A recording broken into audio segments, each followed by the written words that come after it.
Ladies and gentlemen, welcome back. We're here for another One Piece chapter reaction, this time for One Piece chapter 1151, and based off the last 2 weeks, I'm hyped. I did not get any warnings this week about spoilers, which with the last couple chapters I got a bunch, and some might take that to think, oh, maybe it's not as hype, but honestly, now with what we've gotten, I feel like what's hype is, like, our definition has changed, so I think every chapter now is going to be hype for the foreseeable future, so I'm looking forward to this. Normally he goes earlier, I don't know what happened. But I'm going to get into it pretty quick, so hopefully you guys can watch this one, and then once I'm done, you guys can bounce over to Par's, because, look, we love Par Vision around here. I consider Par a real-life friend. We love Par, but I think anyone who goes to his streams knows he likes to take his time going through the chapter. So I'll get through this quick enough to where you can probably still dip over there and catch, you know, the end of it and get his initial thoughts and stuff. So we'll get into it quickly in case you want to go see Par Vision, which I totally understand. I'm going to get through a couple of these super chats real quick. And then we're going to get into it, and I'm going to read these first two. I'm going to go up until John Stoops. John, I'm going to read yours. Well, you said y'all know what it is like to stream here. I'll say that one. John, I appreciate you, my man. Seriously, thank you. But after that, I'm going to stop just because I have those on Streamlabs, because it's like the ones that happen before the stream starts don't go into Streamlabs, but the rest of them do. So from John and beyond, I have them, so I don't want to recreate the same issue as last week. Oh, and also, you know what, might as well do this while we're at it. There is 5 free memberships from YouTube. It's a new month, so that means we got 10 more memberships to give away. So there's 5. We'll do 5 next stream. Let me go see these earlier super chats real quick. So Kush Daddy, my guy, with the $2 super chat. Dance Dance or Sugar We're Going Down by Fall Out Boy. So I'm glad that I saw this one early, because I went and did my usual review of the songs, because I know both of them, but you know, I've heard them on the radio probably infinite times, more than I could remember. But I wanted to go check them out. Both great songs, phenomenal songs, and you know, Sugar We're Going Down is a classic, but I gotta go Dance Dance. That one had my foot tapping a lot earlier, had me, you know, thinking about playing some air guitar. So we're going Dance Dance, but again, Sugar We're Going Down is great as well. Quanted with the $2 super chat. Great chapter, 9 out of 10 in my opinion. Didn't get spoiled.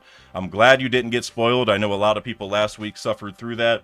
And I had you guys in my mind when I was working on my other video, because like the video that I posted after, and I know once the official comes out, you know, it's a different ball game, but I was like, this is way too hype. I don't want to be responsible for spoiling anyone too much. That's why I just put the emu eye on the thumbnail. I was like, we're just going to make it simple. We're not going to overdo it this week. I don't want to spoil anyone. But after this chapter, I think we have a break, right? So then, you know, that gives enough leeway to where now maybe I can put some more fancy stuff there on the thumbnail. But actually, next week, what we're going to do is I'm going to have a video on Brook's backstory, which is pretty much already done. I got to go back and re-tinker with it. Nothing's wrong, but I got some extra stuff to add, and I want to change the intro now that we're away from chapter 1149. I mean, we'll see what this chapter has, so maybe I'll have stuff to add.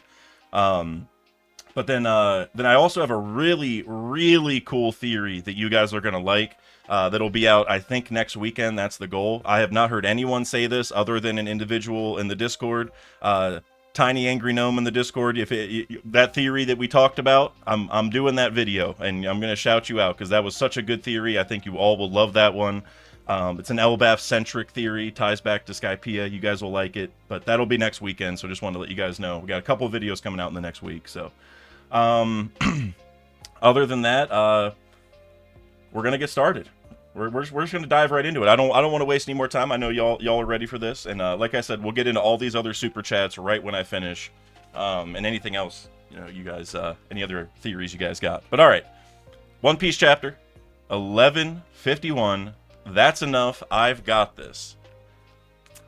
And I do want to say, last week we had a like the One Piece magazine had like a preview or like a teaser, I don't know what you want to call it, for this chapter, or at least it's presumed it's this chapter, and it had Gear 5 Luffy and Emu on the same image. So I now that I see the title, I'm thinking that might be coming to fruition. We'll see very shortly, but that's what I'm thinking.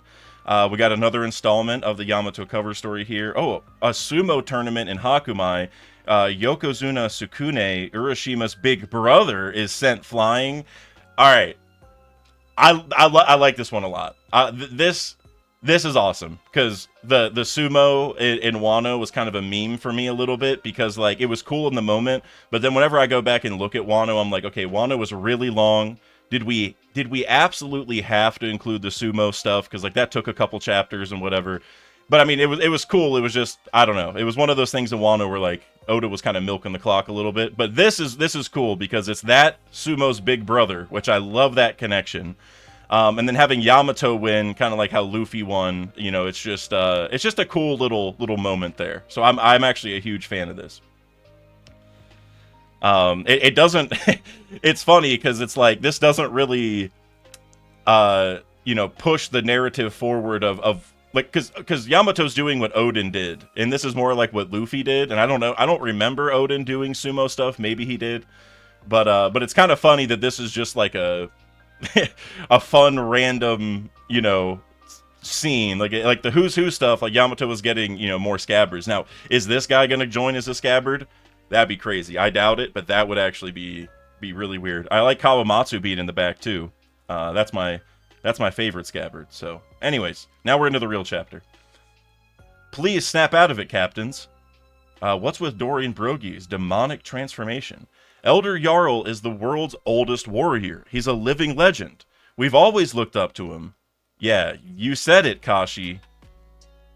So so Dorian Brogy are actually talking, like, okay, so that's really interesting. Because they're not, like, completely mindless then. And we know last chapter they had the same laughs. So we could kind of presume that they kept a little bit of their personality. But this, like, he remembered Kashi's name. Also, you can see that Brogy's arm is still, like, not fixed. Like, it didn't regenerate, but it's still kind of working, which is very interesting. But the elder we all idolize is just a broken old man now. That's why it's up to us to put him out to pasture. And after that, which I gotta say, Brogy looks badass in this panel right here with the... I talked about this in the video, but the big mom eyes with like the flaming eyes, that zoom in, that's a badass panel. That's why it's up to us to put him out to pasture. Very interesting choice of words. We will reign as kings. Elbaf has no need for idols or gods. It is time to call forth a new era of war, an age ruled by the strong.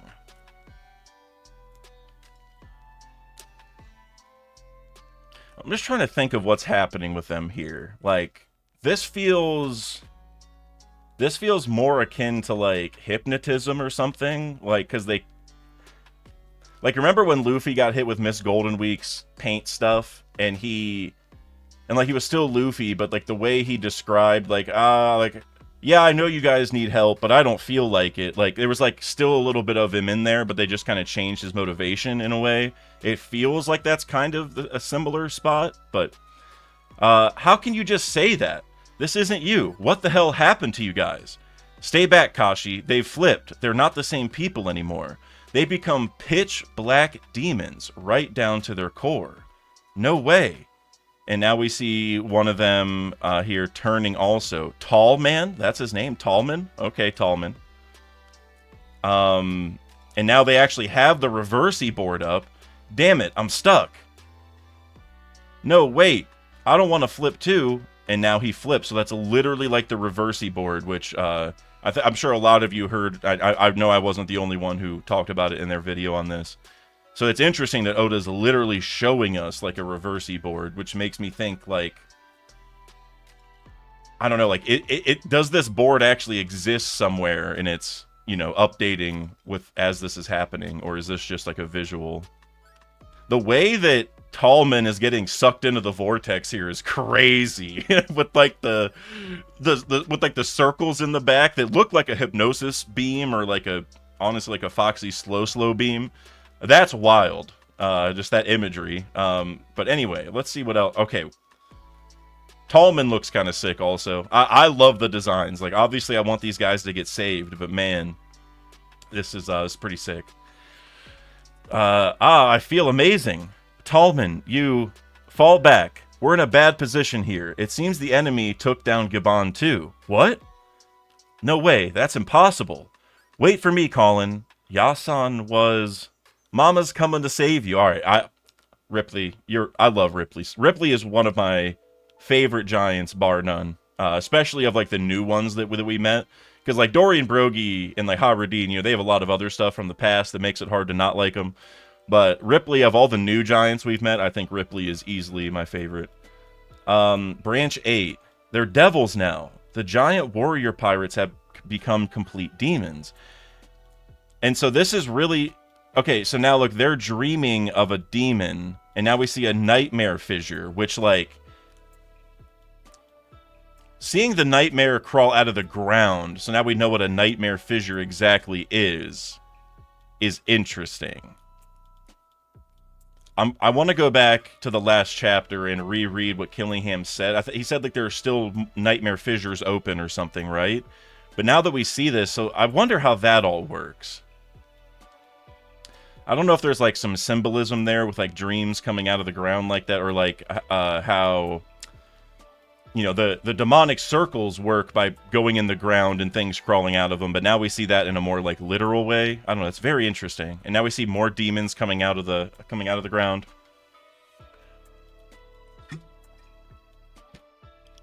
Rise up. Death means nothing to you. Okay, so the ones that were defeated are getting back up, basically. Wahaha. That's right, wake up, come to life. Elbaf's nightmare will never end. Interesting. Wait, who is this? Is this Killingham? Bro! Whoa! Whoa! I did not expect Killingham to look anything like this. Whoa. Okay, things are really heating up. No holding back. Now that a certain someone's shown up. I am just... Very interesting design. I was not prepared to see this chapter. Rampage to your heart's content, my dream demons. Elbaf, this is your doing. You brought these monsters into the world. Man, the gaslighting... That's crazy. That... Killingham, that's out of pocket. That is some crazy gaslighting right there, Mr. Killingham. That is... That's insane. I mean, the design's kind of sick. So I guess this is like his hybrid mode, I suppose. Does he remind us of anybody? The sharp teeth make me think like Fishman hybrid. It makes me think of Dellinger in some way. I feel like you guys are going to have some theories on this, but the sharp teeth, it's a very unique design. He does look somewhat familiar. I don't know if it's just Dellinger or if there's someone else I can't think of. You guys might be spamming this in the chat. I'll look later as soon as I finish. I'm sure you guys got some theories on it. Is it me, or are there even more of them now? Things have really spiraled out of control. Master Dory, Master Brogy. Oh, are we gonna get an Usopp moment? There's no way it happens already, right? But at least Usopp's doing something. Master Dory, Master Brogy, this is your homeland. What the hell are you doing? Open your eyes. How can you bear turning into something with no pride at all? Got Brogy looking at him, it looks like. Damn it, we couldn't save the children. No wonder Saul failed to stop them. The kids are guarded by monsters and invisible thorns. Bent, Ilva. Oh, is this the guy's mom? The one that the monsters made off? Hey, if the mom beats her own demon, that's cool. I wonder that would just be, I don't know. That'd be a hype moment. I don't know if that's what's gonna happen, but as if I could pass out now. I swear I'm coming to save you. Just wait for me. Is she about to go in? Oh man, I hope she does. Oh, if Mama's coming, oh, the kids are good. The kids are getting saved if Mama's coming. My lord, how far are we to take... Yeah, my lord, how far are we to take this? The board is already covered in our color. So, like, they're even referencing the board, like, literally.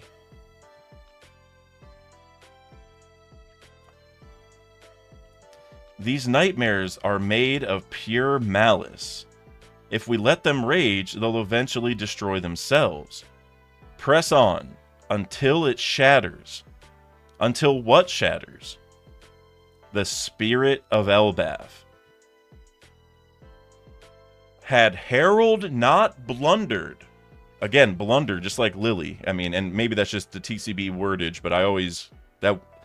I can't get that word out of my head ever since the Lily thing, but had Harold not blundered in that critical hour, this nation wouldst long have been beneath my rightful dominion. So real quick, I gotta say, the same kind of thing happened to Big Mom, but with Loki or Lola, technically. And I think that's an interesting parallel. Where, like, right here, Emu is kind of saying, like, hey, Harold blundered a situation, and if he didn't, I would have had Elbaf's army under my control. Big Mom had the same thing. And if you saw my video, I talked a lot about how the lifespans could come into play in some way. Or maybe Emu, it's even bigger than lifespan, like actual 21 grams of soul or whatever. So the fact that Emu is kind of saying the same thing, I think there is definitely something there. But anyways, a few minutes earlier, the realm of the dead. Someone's yelling, ah. Oh, it's Chopper. Okay. Oh. I wanted to see this Chopper stuff so bad. Like, and it's crazy because Emu's here. And so, like, yes, I want to see Emu. I'm all about that. I'm down to see the demons. But I want this Chopper moment so bad, man. Like, the Straw Hat moments are what I live for. And this, I don't know what he's going to do, but the fact Chopper's by himself is important. I jumped without thinking. Hey, Chopper, it's all good, man. It's all... Wait, I gotta stay calm. All right, see, look, here's the growth in real time. I can do this. I can't let him die. And then he turned into a reindeer motorcycle, is what it looks like. I mean, I'm sure he's just running really fast or something, but that's what it looks like. So he's getting under Scapper. So he's okay. That's kind of peak. Guard point. And so that's kind of cool. So he beat him down there, turned guard point so that it, you know, he bounced off him. So good moment for Chopper, I suppose. If you want to hear about it, get on your knees, Haradine. You killed my father, Loki. He was my dad too. And look what you did to your own parent. Stop it, Haradine. Hey, Chopper just fell down. So guys, okay, so we talked about this on the channel a few times. Wondering if the commotion in Elbaf is happening right above where Luffy and them are. And we just got the confirmation it was. I didn't know if we had any for sure geographic pictures to say that for sure. This is so cool that Oda lined it up that way. I'm so happy he did this. I don't know what's about to happen, but I'm just so happy he merged it. Now, I did want Chopper by himself a little bit, but the way that we've merged all the parties, I like the way he did that. So, and Chopper's still going to get his moment, but it might have been cooler if he was by himself, but I'm not complaining. Hey, Chopper just fell down. Huh? I heard a noise, but did you see him? Nah. You're right. Something definitely just fell down there. It just passed that bridge. Wait, how did I know it was Chopper? Someone's with him, but they're hurt. It's so cool. It's so cool they can tell. Something serious must be happening if they fell all the way from the realm of the sun. Let's go find them right away. So I gotta say, Luffy's observation haki here, or I assume it's observation haki, maybe like Voice of All Things. They're probably the same thing, just whatever you want to call it. The fact that he's even questioning here, wait, how did I know it was Chopper? I think that's telling us that his observation, Voice of All Things, whatever, is improving because he was able to tell specifically who it was. And now he didn't know who the other person was, but this might be where he figures out who Scapper truly is. Because he's only met him once, so I guess he probably isn't familiar with his voice, quote unquote. But super cool, I think. Hey, Gerd and Goldberg, is there anything you want us to fetch on the way? Like someone's head or some jewels? There's something I want. No, Loki, we're not going to set you free. No need to be so serious. Ring, ring. Oh, Mosa's call? Okay, this is a cool chapter, man. This is a cool freaking chapter. Hello, Loki. Whoa, Mosa, I'm busy. Let's chat later. I'll be quick. I have my hands full here, too. Are we going to find out who this is? I have some thoughts, but I don't want to go on a tangent if we're about to find out. I just have one thing to say. Huh? Fine, just keep your voice down so Loki doesn't want them to know that Mosa is talking to him. Earlier, I didn't get the chance to tell you before, but the truth is, it looks like I'm not going to be able to use a transponder snail for a while. What? Did something happen? At first, I was just scared, but before I knew it, I found our conversations to be a calming experience, and I wouldn't trade them for anything. That's why I wanted to thank you again. What is this? Is something happening to you? You didn't. That nasty business didn't crop up again, did it? So Loki, it seems like Loki really cares about this person. Whoever this is. It's okay. Don't worry about me. Is that place... Thank you for everything you've done till now. Wait, hey Mosa. Gerchek? I like the way they spell it out. Okay. And I also gotta say,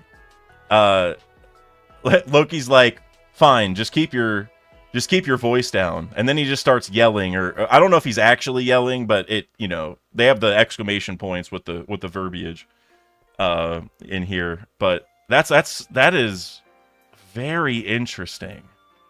Y'all are gonna have some good theories on this. I'm just gonna reread that part one time before I continue. I know there's more, but I just want to make sure I understood this. Most, I'm busy. Let's chat later. I'll be quick. I have my hands full here, too. So Mosa's got a lot going on where they are. Earlier, I didn't get the chance to tell you, but it looks like I'm not going to be able to use a transponder snail for a while. At first, I was just scared, but before I knew it, I found our conversation to be a calming experience. So whenever they first made this connection, Mosa was scared and used Loki as, like a safe person to talk to or whatever. But now this person's in trouble. Interesting. I'm going to keep reading, but that, I wonder what Oda is setting up there, man. What are you looking at? It's nice to know that you somehow found a friend to lean on in the realm of the dead.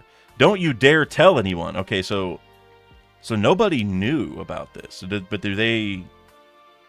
Whenever they say in the realm of the dead, do they mean that Mosa is actually in the realm of the dead, or is that just that he's stuck here and found a friend because he's stuck here and because they're calling? You know what I mean? Anyways, I'm just going to keep reading. Gerd, you have to treat him. It's Yasan. He's severely wounded. Huh? All right, hold on. Wait. Where's Chopper at? Chopper went down. I mean, Chopper went down to go figure out the regeneration, but hold on. Chopper sacrificed himself to go save Scapper, and now we're taking him over to Gerd. Chopper, this is what you're supposed to do, my man. Where you at? So this old time's popular around here, huh? Good job saving him, Chopper. What? It was nothing special. Hey, just like the live action preview. That's Chopper's thing right there. Praising me doesn't make me happy or anything, you jerk. What? This old man? You're saying he was on the Pirate King's crew? That means he was on the same ship as Roger and Rayleigh. All right, so Luffy figured out who Scapper is, which is kind of hype. But Scapper's like, passed out right now. We're halfway. I don't know. We'll see. He served as one of the Pirate King's wings alongside Dark King Rayleigh. He was probably their third strongest member. All right, people are going to be power scaling out the wazoo with that, I feel like. Like that line, he was probably their third strongest. I feel like people are going to parlay that over into some Sanji and Zoro stuff. We are going to dive into that toxicity here, but the fact that Oda actually went as far to say third strongest, it's like, okay, that's going to start some discussions for sure. But he really was a big shot. He really was a big shot pirate then, huh? No wonder he was tough. So Shanks must know him too. Yes, sir. He just moved. I think he's trying to say something. Yasan, what is it?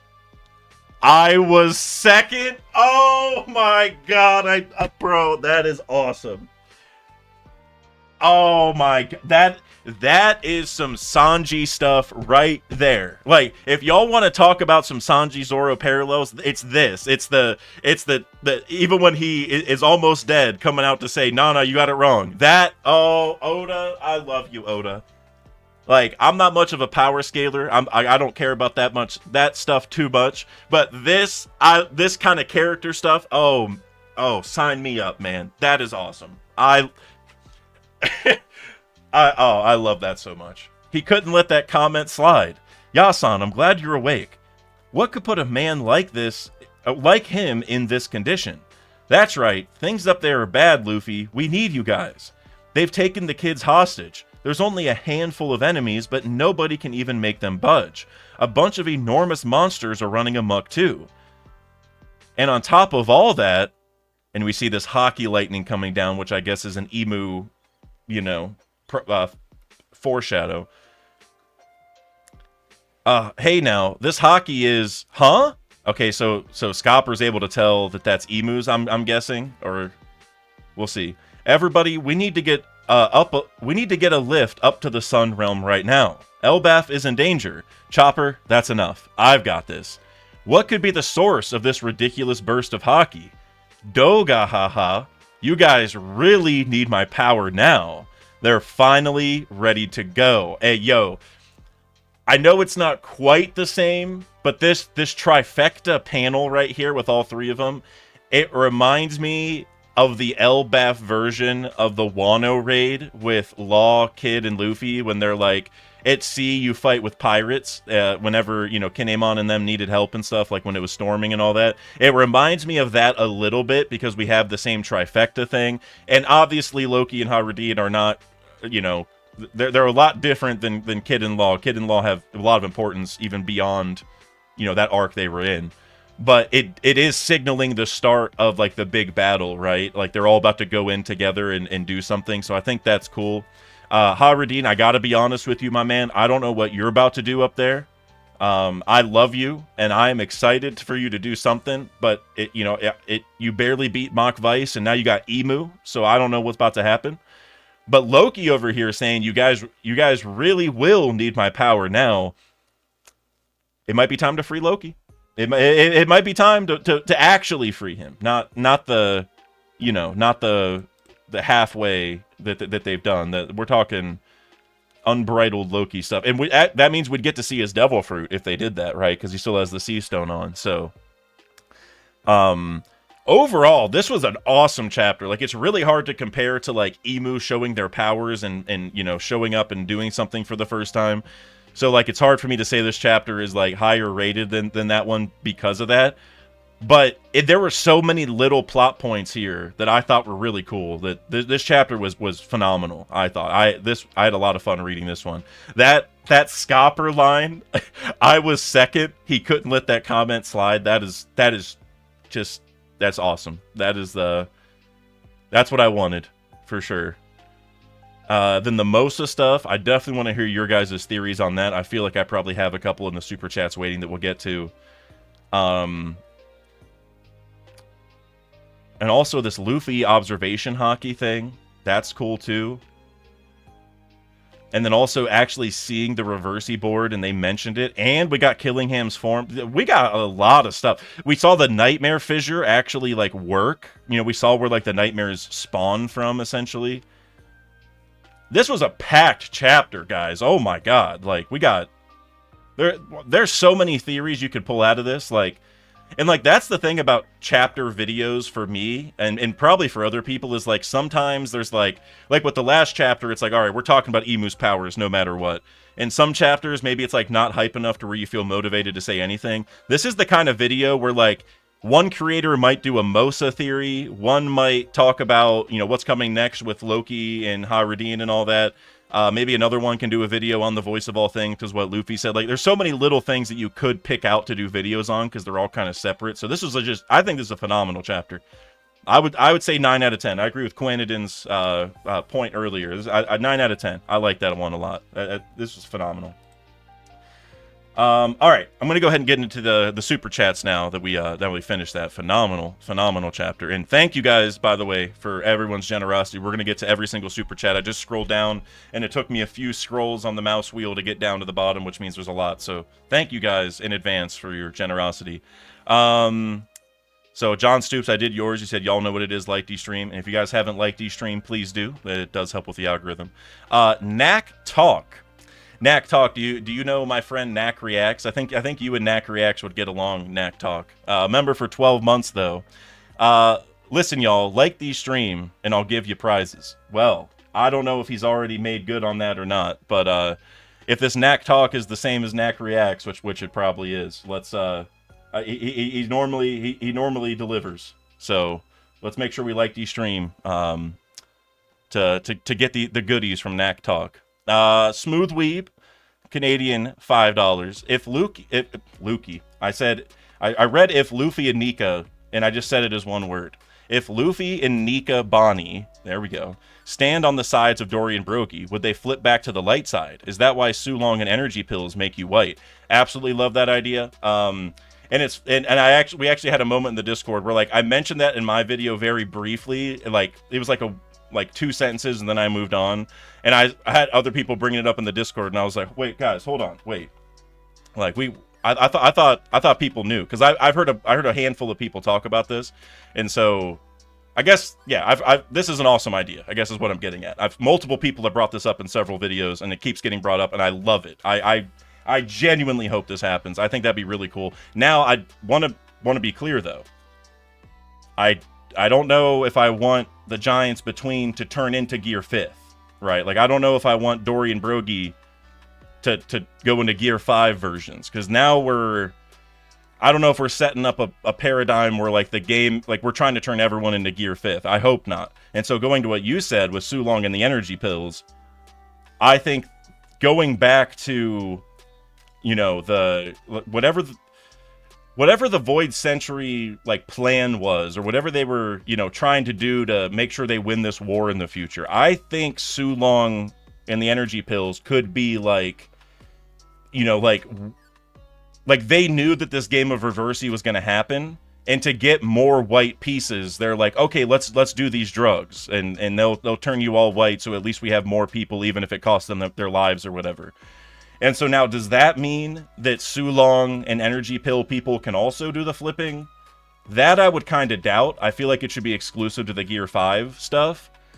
But again, I don't know if I really want the Gear 5 stuff to turn them into a Gear 5th version. Like, turning them back to normal, I think, is the best way to go. I don't know, the more I think about it, like the energy pills, I would, you know, that's the one where I'd have like the hardest time seeing like those people being able to transform other people on the Reversi board. But it does make me wonder what would happen if you gave a demonic version of Dory and Broggy an energy steroid. Like, would that nullify it? Because maybe that's what it was for, right? Maybe the energy steroids were almost meant as like the Thriller Bark salt for the zombies. Like that's maybe not the best example. It's definitely not, but it's a way to counter them, I guess is what I'm getting at. Like, if you can make them ingest this thing, they'll be forced to turn back. Now there's also the other thing where if you give an energy steroid to these giants and that doesn't work, and now you have an even stronger version, then you're just cooked, and I don't even know what you do. So I don't know. But and also, are there even energy steroids left? That was something I was thinking about, where like I know Hody and his boys ate a bunch of them, but did we see that there were still some remaining, or did they all get eaten? I can't remember. I don't know if you guys know, but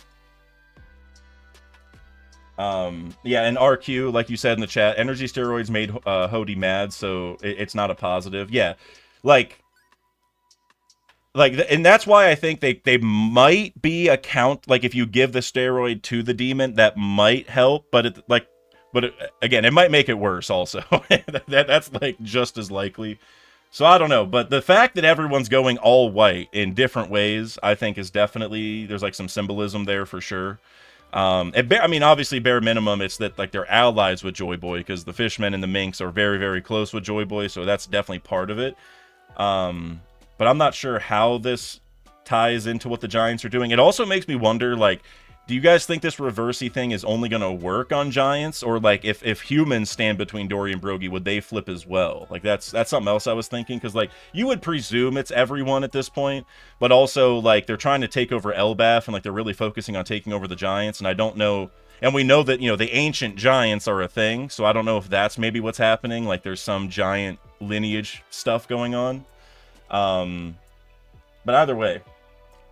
Great theory, Smooth Weave. Either way, I love that idea, and I really hope that comes to fruition. Like I said, that I've heard that idea in the Discord and other videos and stuff, and every time I hear it, I'm like, please, like I think that'd be so cool. And one other thought, then I'm gonna move on. But One other thought, because this is what I said in my video about it, is, and it was very brief, so I don't blame anyone for not catching it, because I know in the Discord we were talking about this, but I would like that Elbaf isn't a fighting match, like where it's just power, but there's strategy. So like if Luffy and Bonnie, they're not focused on just beating Emu, like, you know, out punching Emu, out hockeying Emu, but if they are able to just, you know, they're thinking through it, and maybe, like, I think Law would be really good at this, honestly, because he's like a planner or a thinker type. Maybe Robin would be really good at this. But somebody more strategic would kind of tell Luffy, like, okay, like, we know you have this insane strength and you want to beat everybody up and you want to go, you know, turn them rubber and swing them around and do all this crazy stuff. Like, we know, but that's not going to work right now. Like, you got to think. You can't just react. You can't just go beat people up. You're going to have to think if you want to save everybody.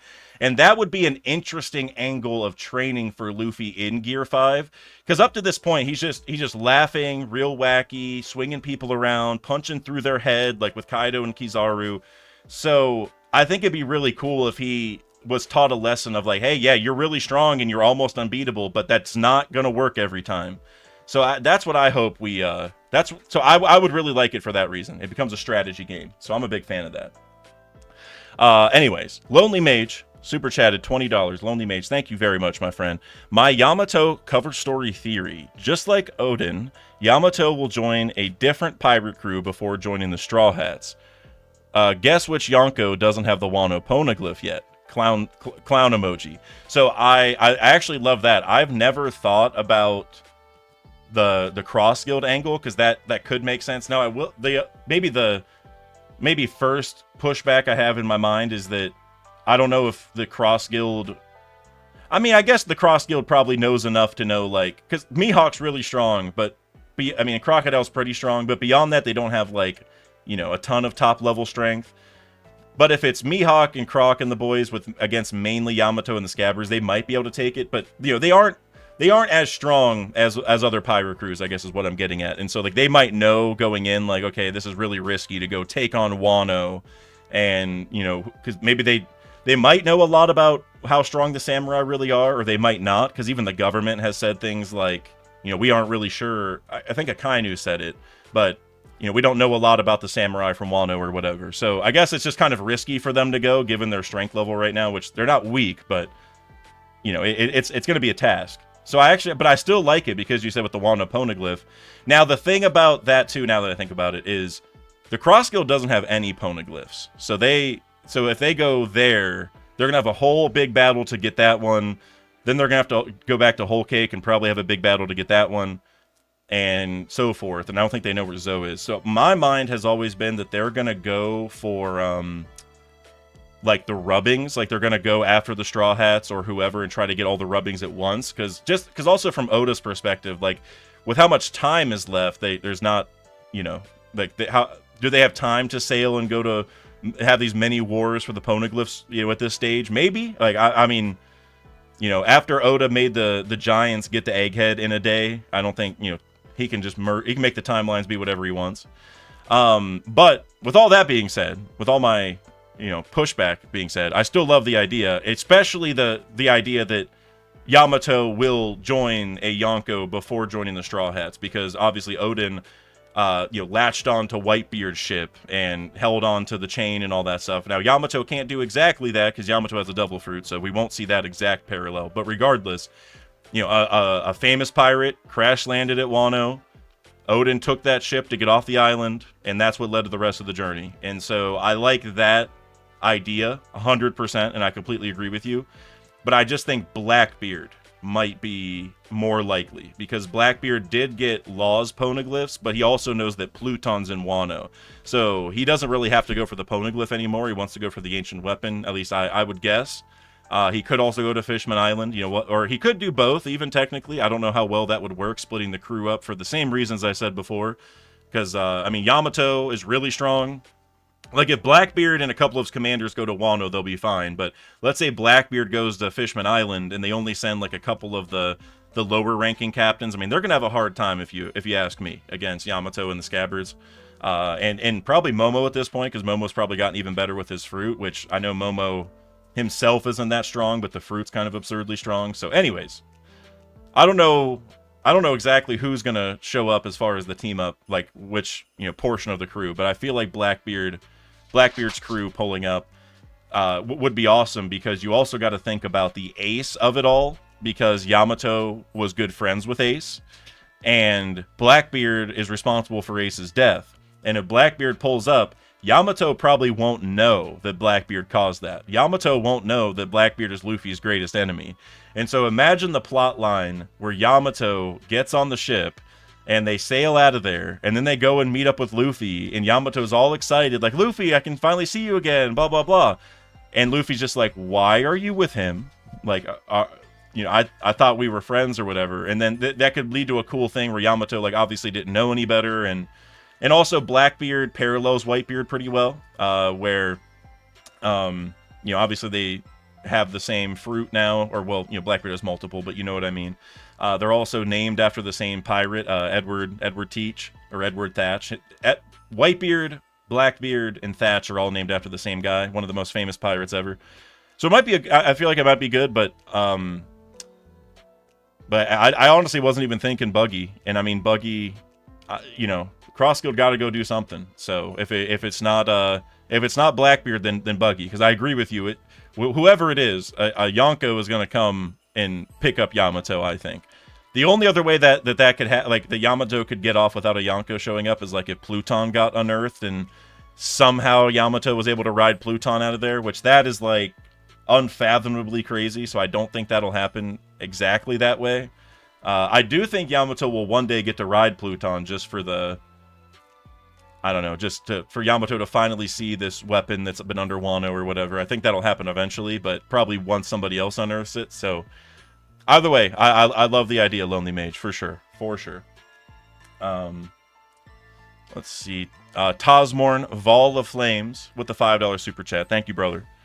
Black Paint of Betrayal. I like where you're going with this. Dorian Brokey got painted black. I said this last week. Dipped like the Abyss's ink. Abyss ink to make the grimoire. Gold W did symbols. So I love the painting. And like, let me think. The actually, guys, hold on. So I know I also mentioned Miss Golden Week earlier, and now that you said this, it actually reminded me of something really, really big from Miss Golden Week. My girl, I feel like I mention her like every 3 videos at this juncture. Let me show you guys this. I don't know, maybe I did bring this up in a video and I'm just not remembering, but let me. Oh wait, it's a WebP file. Oh man, they don't like WebP files around here. Just like my computer doesn't like, or well, YouTube doesn't like Firefox. Let me pull this up. If I can find it. There it is. Alright, so look at this. So this is one of Miss Golden Week's color traps, was called Betrayal Black. Here, let me not cover myself up. It was called Betrayal Black. And as you can see right here, the black paint makes people want to betray their friends, right? We saw this with Luffy and also in the Cypher Poll, the CP9 Independent Report cover story. And so the fact that the color black was specifically for betrayal, and that is literally what we're seeing now, where, they're supposed to go kill Jarl and they're kind of hyping it up. I feel like there's something there. I feel like they're, I don't know what it is exactly, but that, I don't know. I think that builds onto what you said pretty well. And you said dip like the Abyss ink to make the grimoire. And that's something that Kev DOG has talked about a lot too, is the ink theory. And I don't know exactly what his version of it is, so you have to go to his channel to check that out. But I don't even know if he's done a video on it, to be honest with you. But I know he's talked about that a lot too. So maybe that is what it's becoming, where like, Emu has this ink, quote unquote, or this Abyss stuff, and Luffy being rubber is kind of like an eraser, and so it's, like pencil versus eraser essentially, which I kind of like. Either way, a great idea, Tosmorn. Kush Daddy with the $2 super chat. Why does killing him look a lot like Hot Caesar? What? let me go up and think about this. Yeah, you know what? This is gangster Gastino right here. Like I know Caesar was trying to play that up. Now that you say it, they do look kind of similar, and this is the true gangster Gastino right here. This is what gangster Gastino thought he was. I'm actually gonna look up a picture of Caesar when he was younger.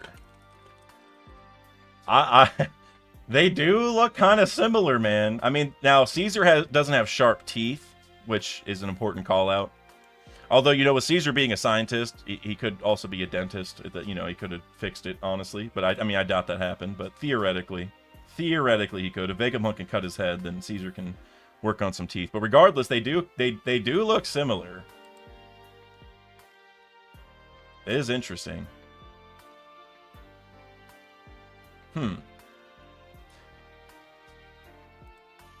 I wonder what this guy's story is, man.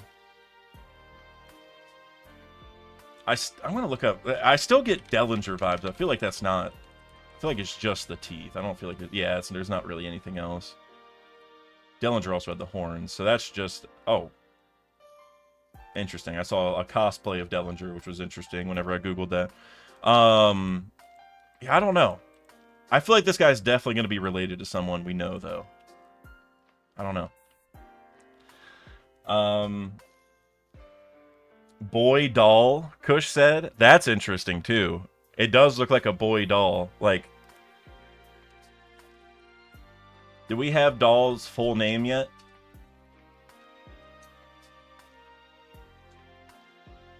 I don't know. I feel like there's a lot of characters that are... I mean, honestly, yeah, because we've actually seen... Yeah,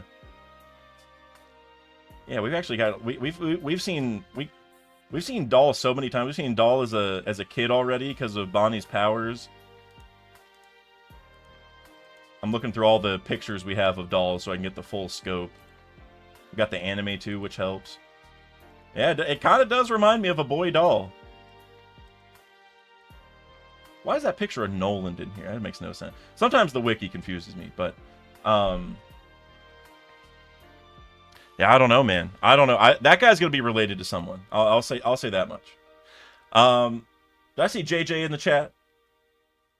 What's up, JJ? It's been a minute. I don't have any trash talk for you today, JJ. I'll save it till, you know, the Gorosei are out of the picture. I'll wait till they come back.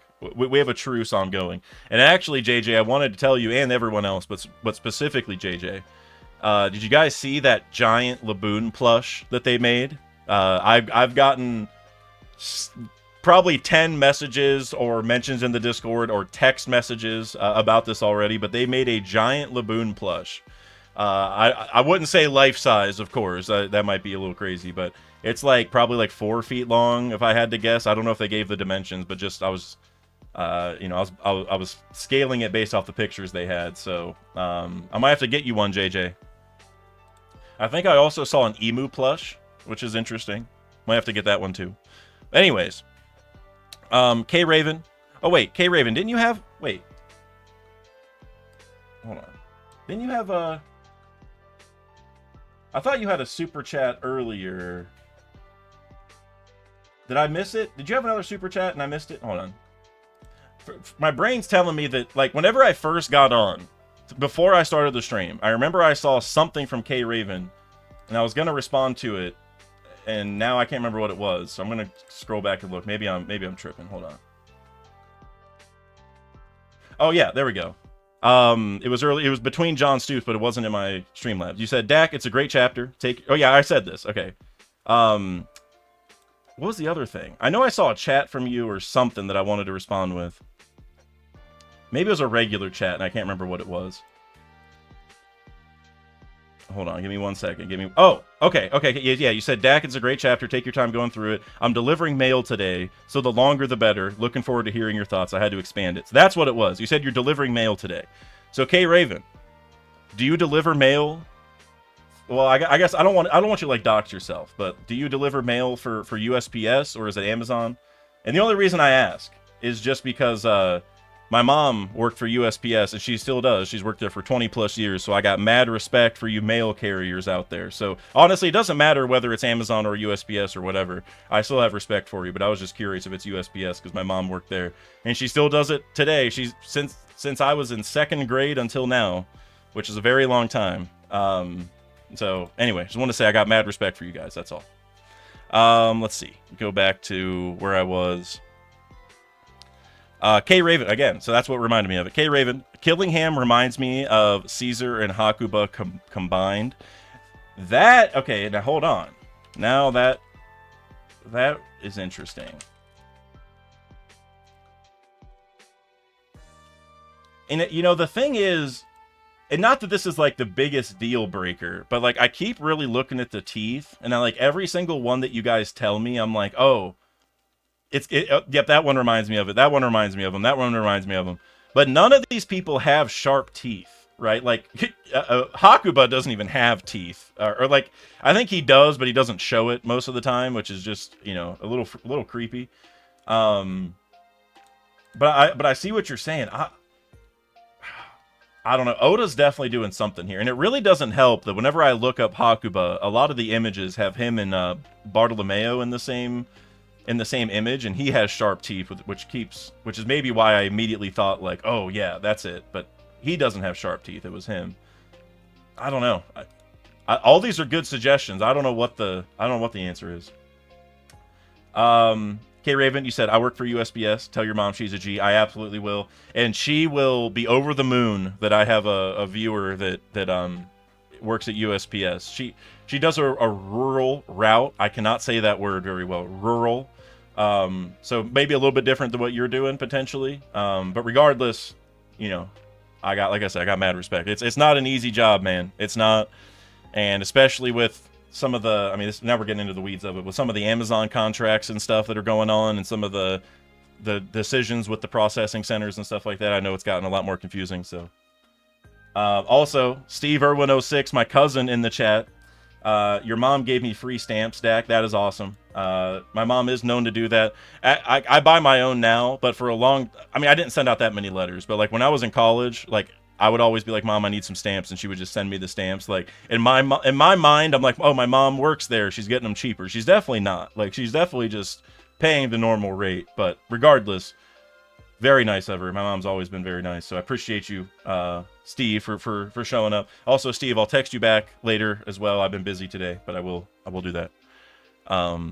And also, just while it's on my mind, and then we're gonna get to the next super chat, but I wanted to mention this at some point because I was talking to Steve Irwin about this yesterday. I did buy a Switch 2 yesterday. I did get one, and I got the Mario Kart bundle.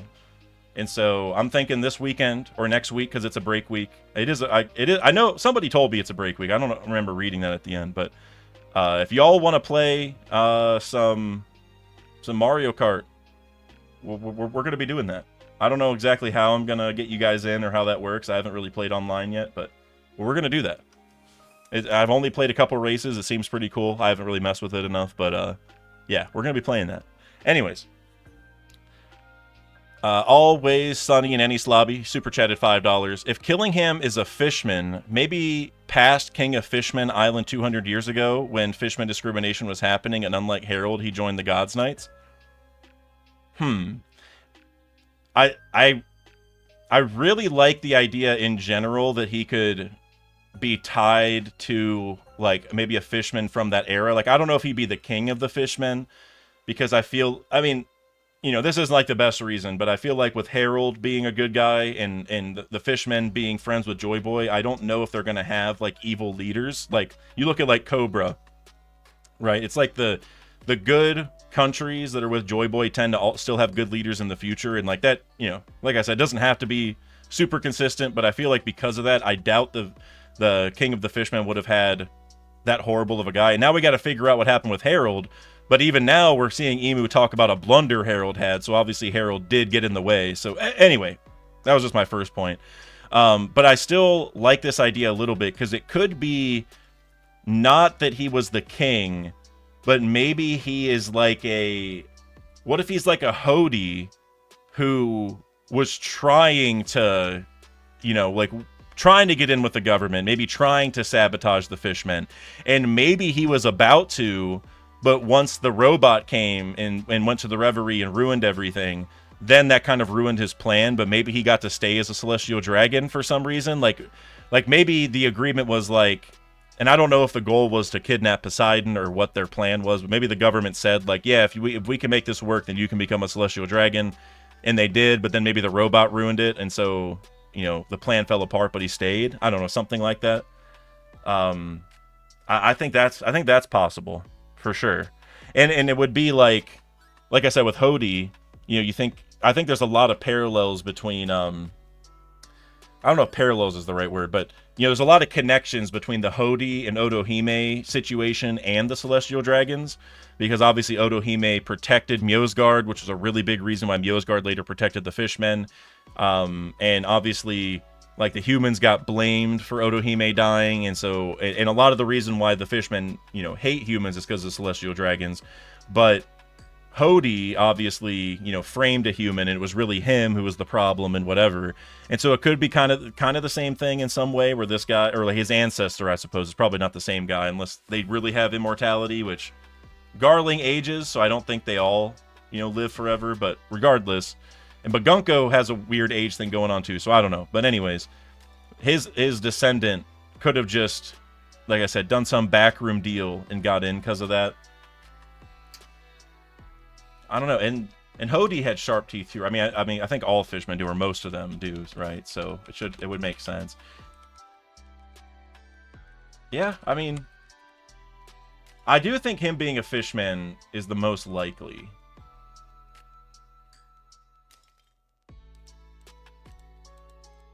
And you got to think though that that means that a fishman would have joined, you know, this group that has enslaved all of his relatives, which is like, this guy needs to get cooked, is what I'm saying. He absolutely needs to get cooked. So I don't know. That's interesting. That's interesting, Always Sunny. Knack Talk, also formerly known as Knack Reacts, Canadian 279. Barto, Katakuri, and Sasaki also have fangs. So glad you brought that up. So for Sasaki, we don't know this for sure, but I've said it on this channel 100 times, and I'll probably say it 100 more times. Sasaki is probably related to Kokoro, meaning that he's part fishman. So I think that's where that comes from. Not that it's like an issue, but I just want to point that out, because that was not revealed in Wano, and I don't know how Oda had Sasaki and Frankie fight, and that didn't come to light. It almost makes me hope that it's not true, because then that would make me feel better about Oda not bringing that to light. But if that ends up being true and he didn't do it in Wano, that's going to feel really weird. But he's got the green hair like Kokoro. He drinks a lot like Kokoro. Got the train conductor hat. He got the whole thing. Anyways, the other two, though, Barto and Katakuri, I think those might be better ones to look at, because they probably aren't fishmen, right? Now, I'm going to look up one thing real quick. Yeah, because Katakuri is like a set of triplets with Oven and Daifuku, right? I can't remember.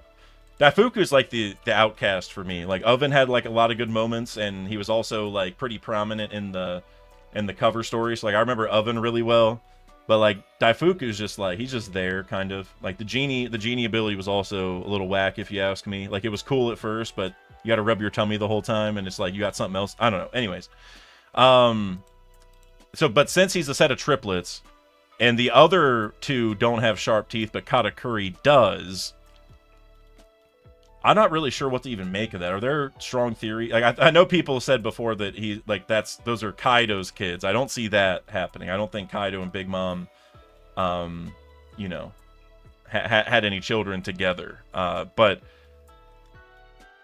it is weird that only one of them has sharp teeth, and it's the same one who has the stitches by his mouth, right? And so, like, I don't think he had, like, an operation, but it is weird. So I'm not sure. And then Barto, do we know where Barto's lineage and stuff? Hold on.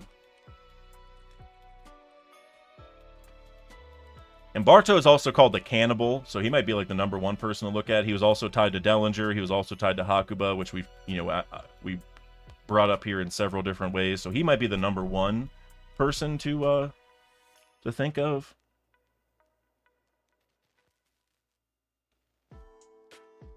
I'm not seeing anything on here that I could really pull from, but I don't know. I like the Barto angle. Like, him and Barto are from the same place. I think that'd be kind of cool. Although his teeth aren't exactly like Barto, because Barto has the fangs as well, and this guy has more Dellinger style. Which, again, that's like the only similarity I can really see between them, but I don't know. I don't know, guys. This is a good mystery. This is a good mystery. Let's see. RQ with the 25 PLN. Now, you know I got to look that up. Hold on. Trying to grow my currency knowledge. The Polish zloty. I'm not sure how to say that, but Polish currency in some way. So thank you very much, RQ. I've got my first paycheck, so I want to donate to you to appreciate your work, man. Dude, thank you so much. Wait, you said your first paycheck, so did you just start a new job or something? I hope, if so, I hope it's going well, because I know starting a new job is like the most stressful thing in the world. Once you get used to it, it's not so bad. But when you first start a job, man, it's crazy. And so the fact you gave me some of your first paychecks, seriously, like, that just makes my day, dude. I hope your new job is going well. I can't wait for Loki and Howardine to fight with Dorian Brogy. Same. And I'm glad you brought that up, actually. I'm really glad you did, because that is going to be a really, really hype moment. And like I said, I kind of joked, like, Howardine, I don't know what you're about to do. And it's kind of true, because I don't know what he's about to do, because, he barely beat Mach Vice. Like, Luffy and Loki seem to be on a completely different level.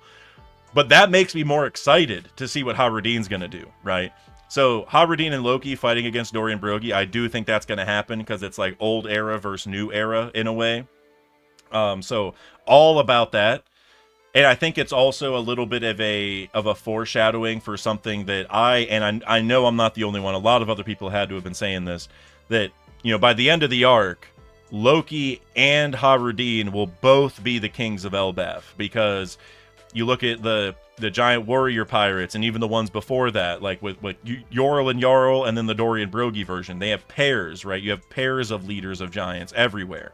And so I feel like, with Loki and Howardine being brothers, but they're kind of like opposites in a certain way, and obviously they have a conflict they're trying to figure out. I think it'd be a really cool story for them to eventually join hands and be leaders together.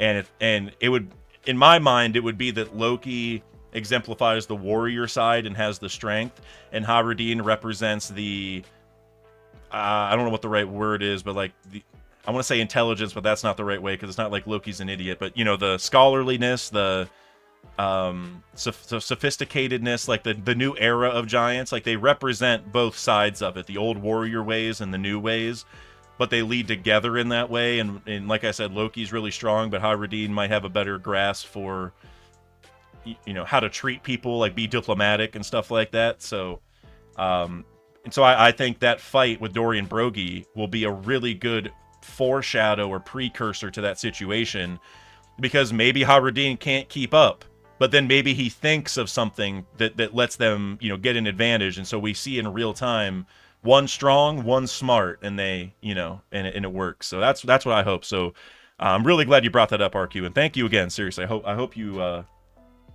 that you are enjoying your new job, because the first couple weeks are always the worst. Tosmorn, Vol of Flames, $2. How TF did Chopper run on air? Hitos are gathering. That's funny. Yeah, that's a good call out, because like, it's funny because the Hito part is hilarious, because Luffy has done the same thing where he does the cartoon leg wheel thing, just like you're watching, some Acme cartoons or whatever. But I don't know if that is, something special, or if that's Oda just having fun with it. Because, like, you also think about, like, Skywalk, right? Like, we know, like, Sanji's been able to do that for a long time. And is this Chopper getting, like, a little bit of Skywalk? Like, some diet Skywalk, where it's like, maybe he can't go up, but he can speed his way down? Like, that might be the answer more so. But, It is wild, and it does remind me of Luffy, so I know exactly what you mean, because, like, against Kaido, he did the same thing. And maybe other places, but I know that was the one time I always think of it. Like, right after he gets hit with the Boro breath, and, like, he turns all black and has, like, the afro, and then he shakes it off and then runs back. It's, like, kind of the same thing. So I'm thinking this is more of a Skywalk situation, but either way, it is interesting. But it's a cool moment nonetheless. I love Chopper finally doing something for sure. Now I'm waiting for Usopp. All he did was talk a little smack to Dorian Broggie, and Dorian Broggie didn't even hear him. So, I mean, maybe they did, but they didn't do anything. So, CB Maddie with the $10 super chat. Haberdine will use Ragnir. Interesting. Followers of Luffy don't let others' expectations define them. I love that. Also, Mosa might be Shirahoshi, and the nasty business is the stuff with Sharlos. Both were locked away for so long. So first off, I'm going to start with the Haradin will use Ragnir, and you said followers of Luffy don't let others' expectations define them. You know, it's really interesting you say that, because I think a lot of people are leaning more towards the idea that Usopp will use it. And I can think of a lot of good examples where that might come into play, like the one theory video that I talked about at the very beginning that I don't want to reveal too much about because it is like incredibly unique. But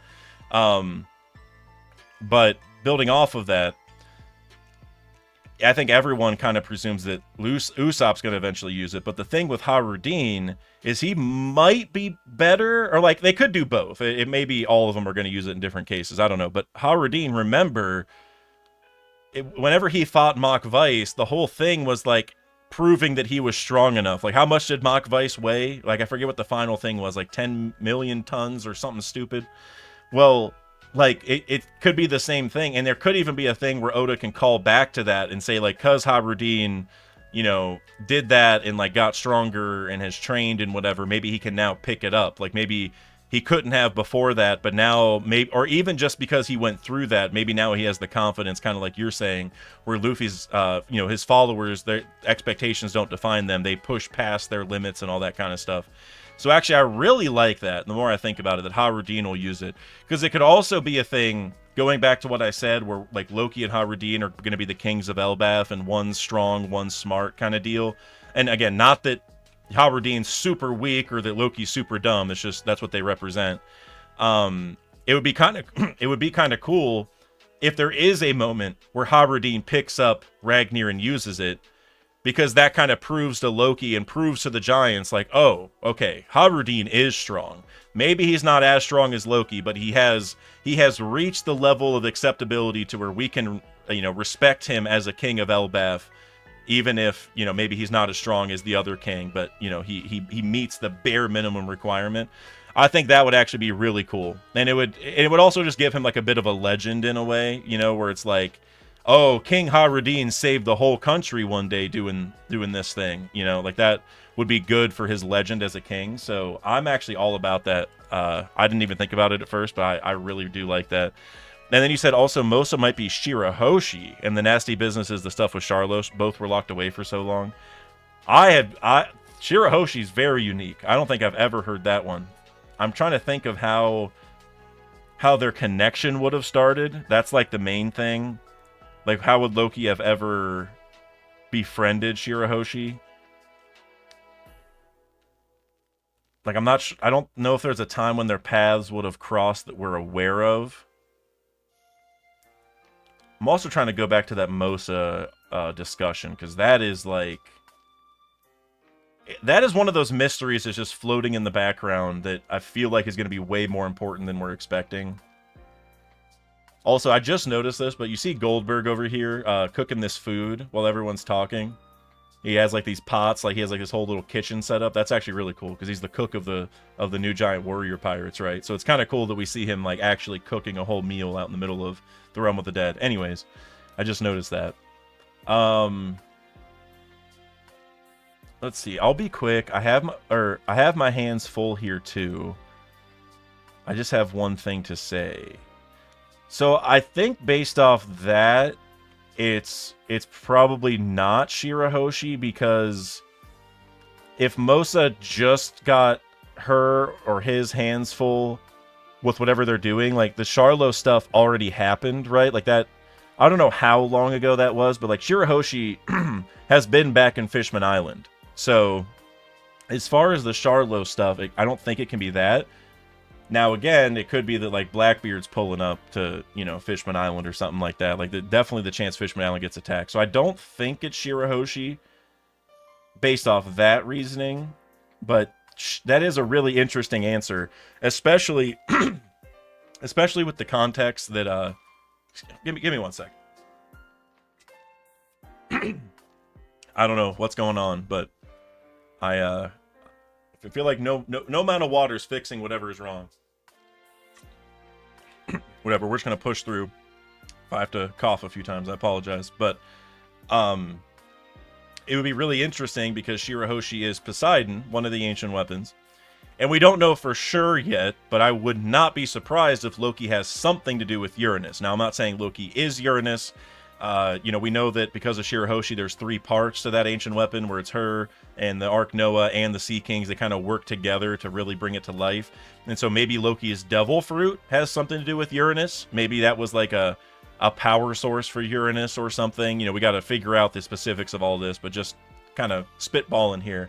And so if Oda did build a connection between 2 of the ancient weapons to each other, that would be really interesting. Again, and I hesitate to call Loki an ancient weapon in the same way as Poseidon, because I don't think that's going to happen. But it would be cool if that's where Oda's going. So I'm not sure, but if he does do that, it's going to be incredible.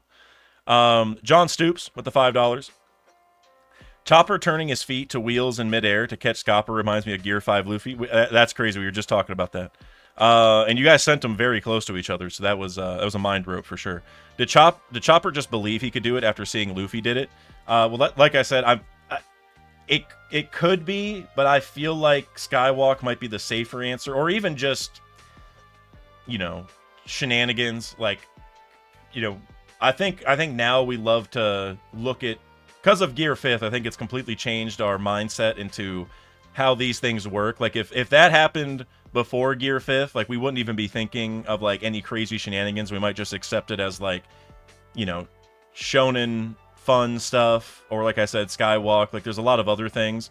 So I think something like that, I wouldn't point towards a Gear 5th, you know, esque thing just yet. But obviously he does have the Hito, so I'm sure there's going to be a lot of theories pointing to that for sure. But I'm going more towards just fun shenanigans for now. What I thought happened at first, and maybe this is it, but I doubt it. But the first thing I thought was, like, he has like a new point, like he unlocked like a motorcycle point or something in midair. Which would honestly be similar to Gear 5th in some ways, where, like, his imagination's unlocking a new version, which he does that with Rumble Balls, so it's, you know, a little bit different. That was the first thing I thought, is it was just a different point. So I don't know, which is probably not that. So I don't know. We'll see. Either way, I'm happy Chopper's getting a moment, even though they brought Scapper to Gerd and not Chopper, when Scapper is a normal-sized human being and Gerd is massive, and Chopper is the doctor of the crew who was going after him. So I still am confused why that happened. But either way. Matt Cypher, member for 30 months. The transformations look like a game of Reversey. Yes, sir. Are you just talking about the black ones, or is this in reference to the Sulong stuff we were talking earlier? You know what I mean? The other stuff, because definitely Reversey 100%, or Othello, which I was actually watching. It's so random, but I was watching a video. It's like making me laugh how random it is. I was watching a video on the Guardians of Ga'Hoole, because I love that book series, and I just wanted to watch like a 20-minute video of someone giving me a quick synopsis of the story and like the movies, and how I just wanted to hear about some Guardians of Ga'Hoole, man. That's all. And the reason I say that is the guy that I watched, he had a random excerpt in the video where he talked about board games that were branded with Guardians of Ga'Hoole, and one of them was literally Reversey or Othello, but just the skin of Guardians of Ga'Hoole, and he specifically brought that one up and was laughing because he was like, it's literally just reskinned Othello, and he like went through how it works or whatever, and I just thought it was so uncanny that like of all the times I decided to look up something that random, somehow in that 15-minute video there was a reversey section of the of the video. But anyway, yeah, no, that's definitely what they're doing, and I find it really crazy that they literally mention the board later, and and it was killing him. The board is already covered in our color. And it's like, you could take that to mean the board is just Elbaf, like the battlefield, not like an actual board. But because we see the board earlier, like a literal board with pieces that are flipping, is there a board in like another dimension or something that's driving this? Like, is there a board in the abyss that's like, hooked up to Elbaf? Like, I don't understand, like, if I should be taking this literal or not. You know what I mean? So yeah, it feels like an actual game, like not just a paralleled game, but it almost feels like a literally real one. K Raven again. I think Chopper's will aligned with his devil fruit. He put his life on the line and forced his will to change the world. Mythical zone incoming. I mean, at this point, y'all keep saying it. I feel like if it comes true, I'm gonna have to give y'all some flowers, because it would be a lot different if he wasn't going down and we didn't have Skywalk already. So like for me, I said it 100 times, but I'm not going that crazy with it yet. But I don't know. I might be owing you guys a lot of flowers here shortly, if that's what. But I do agree with the mythical zone part. Let's make that clear right now. I'm all about mythical zone Chopper. All about that. I don't know if this is it, or if maybe this is even. Maybe this is Oda priming us for that discussion, right? Like, even if this isn't an actual awakening thing or anything special with a fruit, it could be him priming us for these discussions because it's going to eventually happen, right? So, like, if he sets up some parallels, even if it's not, concrete the same answer, if it would soften the reveal a little bit later. So we're like, oh, that's why Chopper was doing this crazy stuff. So I'm with you. And Forest God Chopper, sign me up. Hito no Mi model Forest God Chica. I don't know what he'd be called, but something like that. Saint Constantine with the 11 euros. No discussion. The man confirmed it himself. Wait, what is that? It's from an hour ago, so now I don't know the context, which that is my fault for going this slow. Which confirmation? Which I don't know if you're still in the chat. But if you are still in the chat, let me know. Also, I see a tiny angry gnome in the chat. Gnome, I don't know if you heard me earlier, but I shouted you out. I didn't tell people what the theory was, but I told people I'm doing that video on the idea that you came up with. Because I'm all about that 100%. Saint Constantine, number 2, my bad. Should have wrote something with it. Wait, number 2. Hold on, let me scroll back up.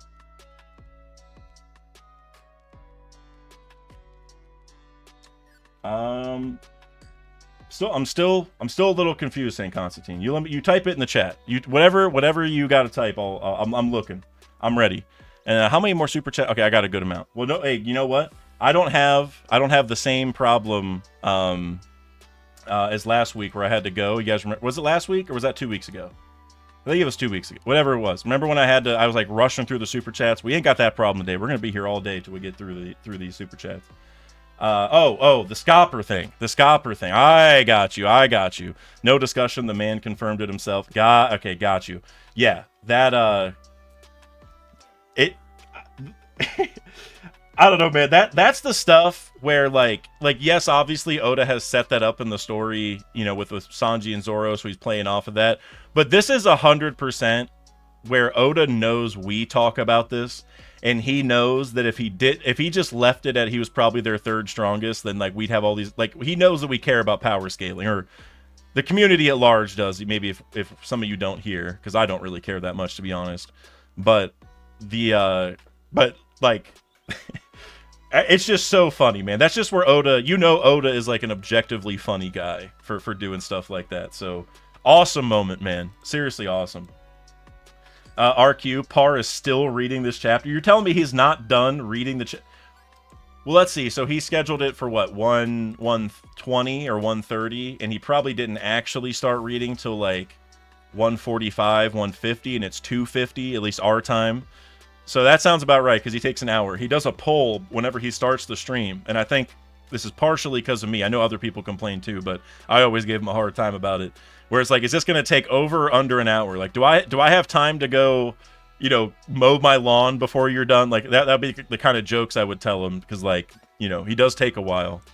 And it's funny, because whenever I first started, I used to think that too. I'd be like, okay, I'm going too slow, or, I would ask people if the speed is appropriate. And then I watched Parr a little bit, and he started getting longer and longer, and I was like, you know what, I'm not going to be self-conscious about this anymore. If Parr can go an hour and and people are still showing up, clearly it's not that bad.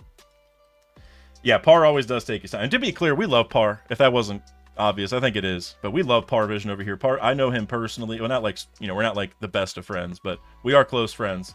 He's a great dude. And obviously great theories as well. So we love Parr, but that man takes his time. Kuya Pixels with the $5. I initially had it a 7 out of 10 chapter, but I changed it to an 8 out of 10 due to potential theories going to be made, Killingham reveal, and Scapper Rayleigh rivalry. I'm glad you said that, because that's kind of how I feel. Like, I do rate it a little bit higher, but I feel the same way, where it's like, with all the emu hype we've had, it's hard to rank this like in the same realm as emu reveals, because that's just for the grand scope of the story. That's, we've been waiting for this for so long. But like you said, there's so many little things that it's kind of a chapter where, like, maybe initially you aren't like, jaw on the floor, but it's one where you're going to go back and reread several times, or at least go look at a section of it, like, wait, what'd they say? Does that maybe connect to this, or whatever. There's a lot of little things that are really juicy from here. So I'm glad you said that. I'm going 9 out of 10 still, but great chapter. D has super chatted 50. I'm not sure what those are, and I don't think I can highlight that to look it up, but thank you regardless of however much it is. Lola is an unfaithful wife because she's Mosa, so I'm really glad you said this, D. I am so glad you said this. So first off, I don't think Lola's unfaithful. So, because I love Lola. That's the main reason. I don't want her to be shady in any way, but I'm glad you said it, because if I had to put my money on who Mosa is right now, I might go Lola. I think that might be the most likely answer, guys. And it doesn't make sense, because, like, Lola doesn't look like that Den Den Mushi, but remember, the Den Den Mushi was like the cold variant or whatever, so the beard could just be from that. And then Mosa's supposed to mean shaggy or like hairy, and I don't know. Like, Lola has average length hair, so I don't know if there's like some joke between them or something. I don't know exactly how that all works, but the idea, but like, just thinking of it this way, Loki has a friend that he can only talk to on a Den Den Mushi. Like, who would be friends with Loki that has like this secret connection that they can talk to and all that stuff? Lola's like the one person we know Loki has a connection with that isn't an Elbaf giant, right? And like, they aren't friends. She turned him down. But I think it could be a thing where, like, the reason she turned him down isn't because, like, they left on good terms, I guess is what I'm getting at. Like, maybe Lola and him had, like, an in-depth discussion, like, we really can't do this because the powers that be, would, like, we can't risk the world. I don't know what the reasoning is. But I could see them having that connection. And going back to her being unfaithful, it might be that, he's friend zoned. Maybe he's completely friend zoned. Maybe that's why they only talk on the phone. And it's not that, Lola's trying to cheat on Gotti with Loki. It's just that, like, hey, like, we did have a connection because we, got close or whatever, but now it didn't work. And like, I still care about you, but I can't be your wife. Like, I think that might be the situation. Because remember, Lola's a really good person also. Like, Lola is not sketchy. She's very kind. And she also wanted to marry everyone, so the fact she turned Loki down, there's going to be a story there. So I really like that, D. I'm glad you said it, because that's one of those things where, like, Like this unfaithfulness, that's like where I'm like, I don't even know if I want to bring it up because then I have to touch it. But you know what? Now that you brought it up, I'll just say it. I like it. I don't think she's cheating on Gotti though, to be clear. Gotti also seems like a man that you know deserves some respect. I don't think Lola's two timing. Also, Tiny Angry Gnome. I see a well, let me double check here. Gotta zoom in. I see a Houston Rockets logo as your channel picture. You're a Rockets fan? Y'all getting Giannis this year? Because I don't know if y'all saw that finals game last night, but Tyrese Halliburton's insane. He did it to my Cavs. He did it to the Bucks before that. He did it to the Knicks, and now he did it to the Thunder. So you know what? Sometimes you get those magical runs. But now that I see the Rockets logo, I might have to talk to you about some basketball. Tiny Angry Gnome. But let's see here. What's the next one? JR Rider 203 with the $10. I'm wondering if this reversey theme could be extended to Blackbeard infringing on Wano and Fishman Island. Maybe this was why Oda was dragging the cover story. Also started playing reversey and I'm trash. Dude, JR, so I'm glad you said that last part. Because, man, when I was working on my video, I tried playing a little bit of reversey against the computer just because I wanted some footage to show in my video, which I didn't end up using. I just used somebody else's, but I tried playing against the bot and I got cooked. Like, genuinely cooked every single time. And I'm sure there's like some base strategies you got to learn that I didn't know. So, excuse me. So, you know, I probably just suck. But man, I was getting cooked and I was like, this is not... The rules are easy, but winning is not easy. So... Yeah, I feel you 100%. Is there like an app for reversey that's like chess.com, you know, like where you have elos and stuff? Because if there is, I might download it just to I don't know, just to get good at it. Maybe, and it would be really cool if there's like some strategies in reversey that end up mattering in this arc, which I feel like Oda could do. But what you're talking about here with I'm wondering if this reversey theme could be extending to Blackbeard infringing on Wano and Fishman Island. Are you saying that in the context of like Blackbeard's gonna go take over those islands and turn them into like black pieces? Because like right now those are Luffy's territories, so they're like white pieces on the board. If we're making the whole planet into like a reversey board, is that kind of what you're saying? So like Blackbeard is gonna go and turn those into black pieces, which, you know, at this point we kind of have three different versions because we have Luffy, the government, and Blackbeard. If we're gonna, you know, stick with this theme. So I'm not sure, like Blackbeard would have to like ally with the government, I feel like, for that to be like a perfect connection. But if that's what you're saying, that's interesting. Because I mean, he wants the ancient weapons, but regardless, you know, that's going to require subjugating the island on some level. And you also think about how, like, Emu and Dragon have been doing this for a long time, like, taking over countries, trying to liberate countries, doing the Celestial Tribute. You got Bakori basically, like, redlining half the island. I don't even know if redlining is the right word. It's, like, even worse than that, to where, like, you know, he had, like, a lower population to pay a lower tribute. Like, we got, like, a lot of political stuff like that going on, where, like, they're fighting for territories, which is very much like Reversey.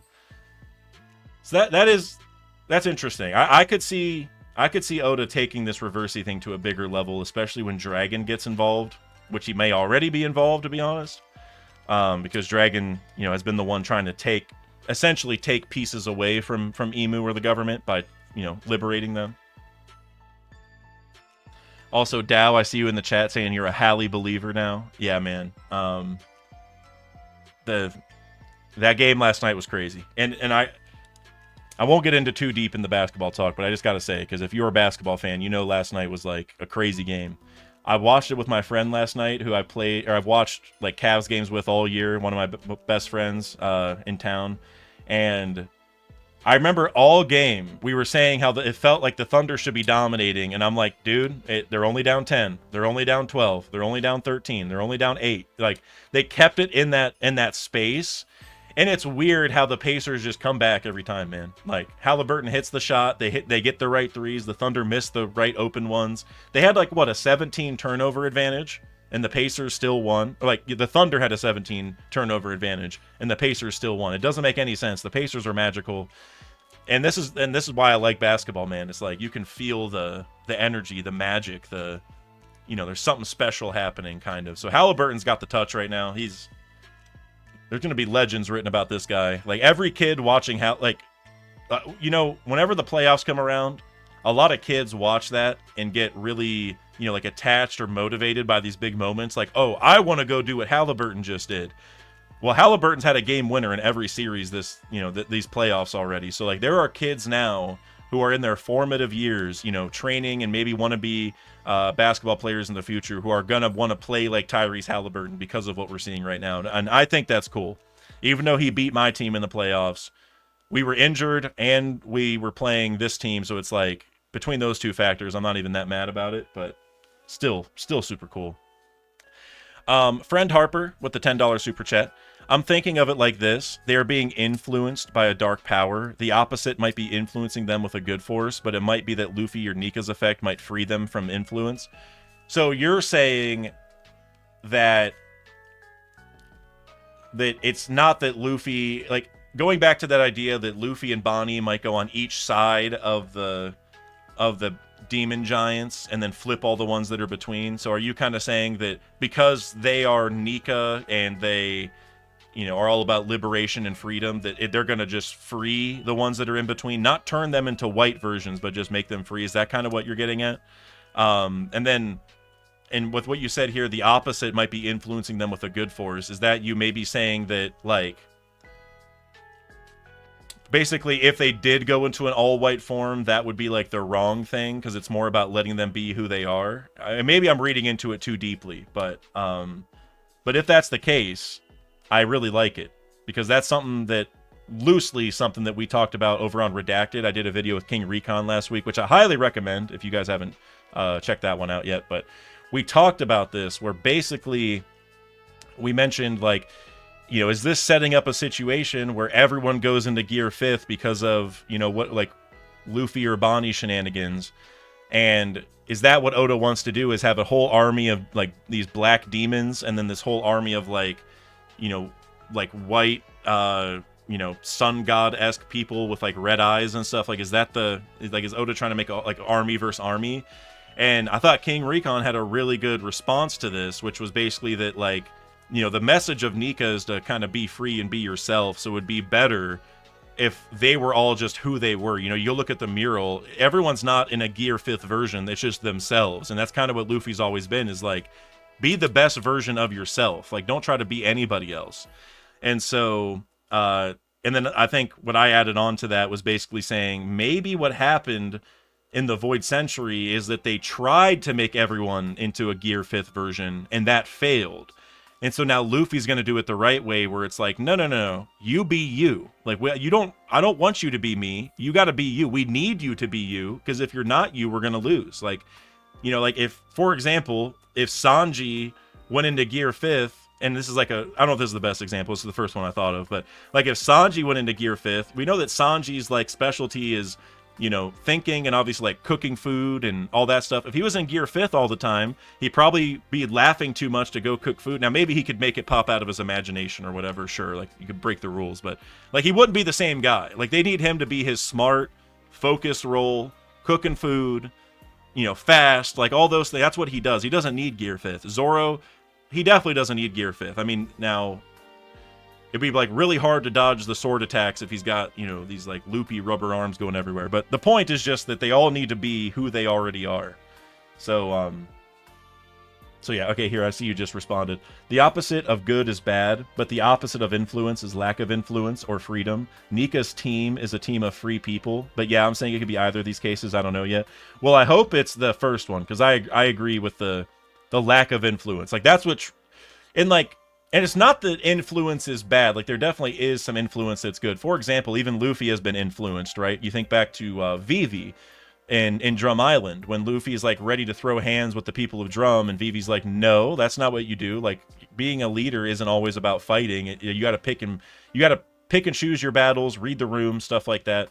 And so, like, influence is good, and it's not necessarily anti-freedom. But in this case, this level of influence is definitely anti-freedom. And if Luffy forced people into Gear 5th, even if that is, like, the most free version of himself, like, maybe that's not the most free version of everybody. Maybe the most free version, again, going back to Sanji, is where You know, maybe it's his observation hockey goes to like a more insane level so he can go protect every woman in the world, and maybe he's fast enough to get there, and like, I don't know. Like, that kind of stuff is more what Sanji's freedom or what success is to him. And so, and I don't know why I keep using Sanji. I love Sanji. Hope it doesn't seem like, you know, I don't. But yeah, I would really like it if they're just themselves, for sure. So I prefer that. Let's see here. K Raven again with the $5. Do you think the Reversi is only possible through Gunko's fruit? Emu Force awakens it and now can control the direction or fate of people. That, I actually had never thought of that, but that's a really good idea. Because I think it's, you know, with the way that the summoning circles pop up, I think it's easy to assume that it's just more Abyss nonsense, which that's probably the most likely case. But I'd never really thought about the awakening angle, because, like, there definitely is some Abyss stuff there. But we know the arrows did kind of like, kind of like dictate your fate. So, I don't know. Maybe there could be more to it there. Like, but maybe it's both, right? Like, maybe there is a combo of the two. Because the fact there's circles at all makes me think the Abyss has to be tied to it. But I don't know. The arrow, I never really thought about the arrow fruit awakening mattering, but it definitely could. Or even if it hasn't yet, maybe it's going to, and that's why Emu, you know, chose Gunko specifically, or, you know, beyond the Brook flashback part of it all, or like how Gunko was like about to get free or whatever. So that's actually so interesting. That's like such a new idea. I might have to think about it more, because like I said, the Abyss is definitely part of it, but you know, you think back to how Emu had the arrow tail, the YouTube thumbnail arrow attack, as we like to call it. And Gunko has the arrows, so they already had that connection. So it is interesting. That's a good thought for sure. Brandon King with the $2 super chat. D's have checkered past. Ooh, D's have checkered past. Maybe D's can't be flipped. I love the checkered past idea, and that might be a little, you know, a little bit of self-serving language inclusion there. Like, you know, I don't know if checkered is quite. You know, because whenever we think of checkered, we're immediately thinking the game checkers, which goes back to a game board and makes that connection. I don't know if in Japanese it quite works as straightforward in that way, but I still like it regardless. That's something that I would say in a video and, like, hope it, you know, adds to the mystique. But the maybe D's can't be flipped, I agree with that. Well, I agree with that the D's have some role in this. Now, is it just that D's in general can't be flipped? Or is it that they can be flipped, but they still have control, so they get the power up, but they control? Or is it that they were flipped in the past and are just descendants of these giants, and maybe that gives them some special ability? Like, there's different ways to kind of break that down, but I definitely agree the D's have some something with this situation, and it's definitely going to be like to their benefit. Like, there's a reason why Emu wanted to get rid of these guys, and it's this. And you got to think also, like, Emu, you know, had Garp and Saul, who were D-Clan members, and they were in the Marines, and Emu didn't, you know, like, force them to go die or whatever. And so and I always thought that was interesting, because if Emu says that, you know, the D's are the enemies of the gods, but then you have D's working for you, it's like, how does that really line up? And maybe the idea is that Emu's like, yeah, I want to get some D's on my side now, because whenever I start flipping, it won't work for them. But if they're already on our side, then it won't be as much of a problem. Like, I'd rather get them aligned with me beforehand so they don't become a problem later, which would be a kind of a good answer for Oda's, like, writing of it. So, yeah, I'm with that. Big Cheap, member for 20 months. Hey, Dak, I did a Kizaru cosplay over the weekend. I thought you might like it. Dude, send me a message. Absolutely. And wait, didn't you have, well, I don't know if you want me to spoil it. I don't think you do. But the other cosplay that we talked about a few times, did you end up doing that one? Did you send me I remember you updated me on it, and I think there was like an issue with it, or you talked to me about somebody's hair color. I can't remember exactly now. I can't find it either, but I'm curious if you did the other one. That's mainly what I'm curious. But yes, send me a picture of the Kizaru one, because as you probably know, Kizaru is my guy. That is my favorite admiral by a country mile. So Knack talk. It throws me off that it's not Knack Reacts anymore. Knack talk has super chatted $2.79 Canadian. I'd pay a lot of money to last 2 years. Now hold on. To last 2 years. This is from an hour ago. I'm just trying to remember what is this in reference to? This is what happens whenever I take forever. 2 years. I'm trying to like deduce it in my head. You pay a lot of money to last 2 years. Okay, Big Chief, you said it in the chat. The Garling one didn't work out. Got you. Okay, I did not want to spoil it, but now that you said it, yeah, I was pumped for the Garling one. The hair definitely a challenge, for sure. But Knack, I don't know if you're still here, Knack, but you pay a lot of money to last 2 years. I'm trying to think of what that means. You let me know. He's probably talking about Ripley. I get what you're saying. Well, hold on. I have like really bad acid reflux today, and I went and walked my dogs and I felt way better. I was debating moving the stream back, and now it's coming back a little bit and I'm good. But that is why I keep having to drink water and I keep coughing, is I have some, I don't know what I ate. I don't know what happened, but I got some acid reflux going on and it's terrible. But yeah, same. Yeah, Kanu, same. Same. Yes. Same. Same. Same Knack, same Kanu, same. Ripley is just she's stealing the show. Taj, you said bro, Gerd is the worst. Wait, whoa. Wait, what's wrong with Gerd? What happened with Gerd, Tosmore? The only problem I have with Gerd isn't Gerd's fault. It's Oda's fault for bringing Scapper right to Gerd when Chopper is right there, which I still don't know, but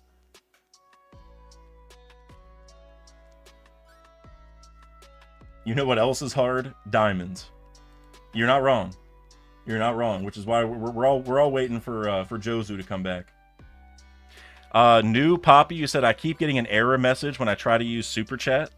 Huh.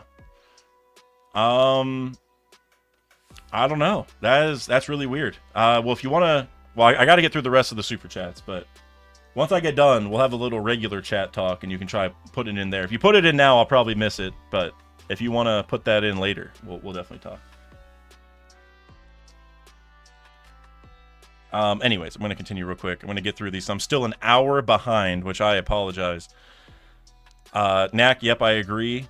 Smooth Weeb, Canadian $5. If Killingham is part fishman, then my theory that all God's Knights are strong commoners, blackmailed or groomed to become honorary celestial dragons is confirmed for me. That's interesting. So, because Gunko definitely seems to be that.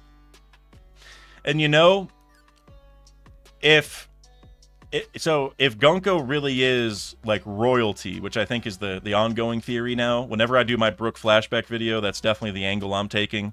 Which I don't even know if what I'm saying in my Brooks flashback video is going to be like that original, but I already have it pretty much done, and I got some more stuff, so I'm just going to release it anyway. But that's the route I go as well, and I think other people did. And it could be that it's not even just that they're strong commoners and maybe even of various races, but it could be that they're like royalty, like they went and got the leadership of these different countries and forced them, because I think the symbolism there would be that like, no matter what, the government can control you, or like you're under the foot of the government no matter what position you are. Like, even if you're a king in a country, that doesn't compare to the nobles of the world government, right?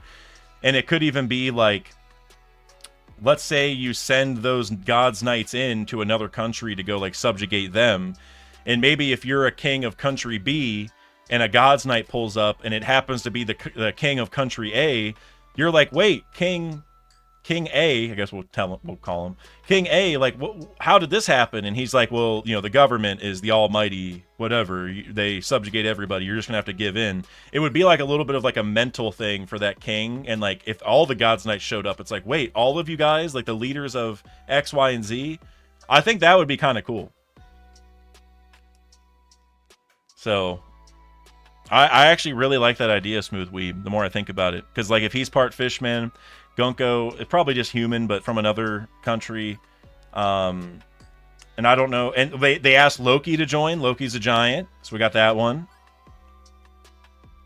I guess we'll have to see the other ones. I do think Garling is, like, just a tried and true celestial dragon, but he was the supreme commander. So maybe they have, like, that one family that's really strong of, like, literal celestial dragons, like OG celestial dragons, and that's the Fagarlands. And then everyone else, all the other gods' knights might just be randoms that they take. I kind of like that. K Raven, super chatted $2.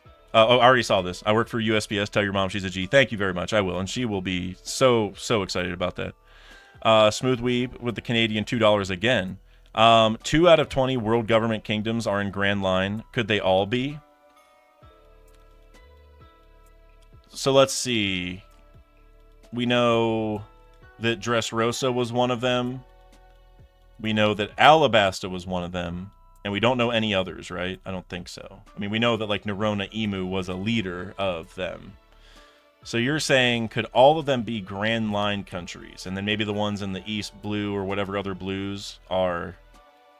And you're talking specifically the OG kings, right? The OG 20 king countries, not like the current allied ones. Because I think we know that there are some allied ones not in the Grand Line. But if you're talking the OG 20... It's tough because, like, you know, since we only have 2, it's really hard to say if that's, like, a trend. But if they all were in the Grand Line, that could be, like, an important story. Like, maybe all the countries in the Grand Line felt really threatened by what was going on. Because you think now, like, the Grand Line's this, like, you know, kind of treacherous place, or at least... You know, that's what it's made up to be. And it is for the most part. I mean, a lot of the time we're also just sailing like normal, but there's also a lot of crazy weather and there's strong people, whatever. So, like, those are, like, dangerous areas. And so I could see that where, like, back in the day, something the Ancient Kingdom did made the Grand Line more dangerous. And that's why the 20 Kings are like, we're not putting up with this.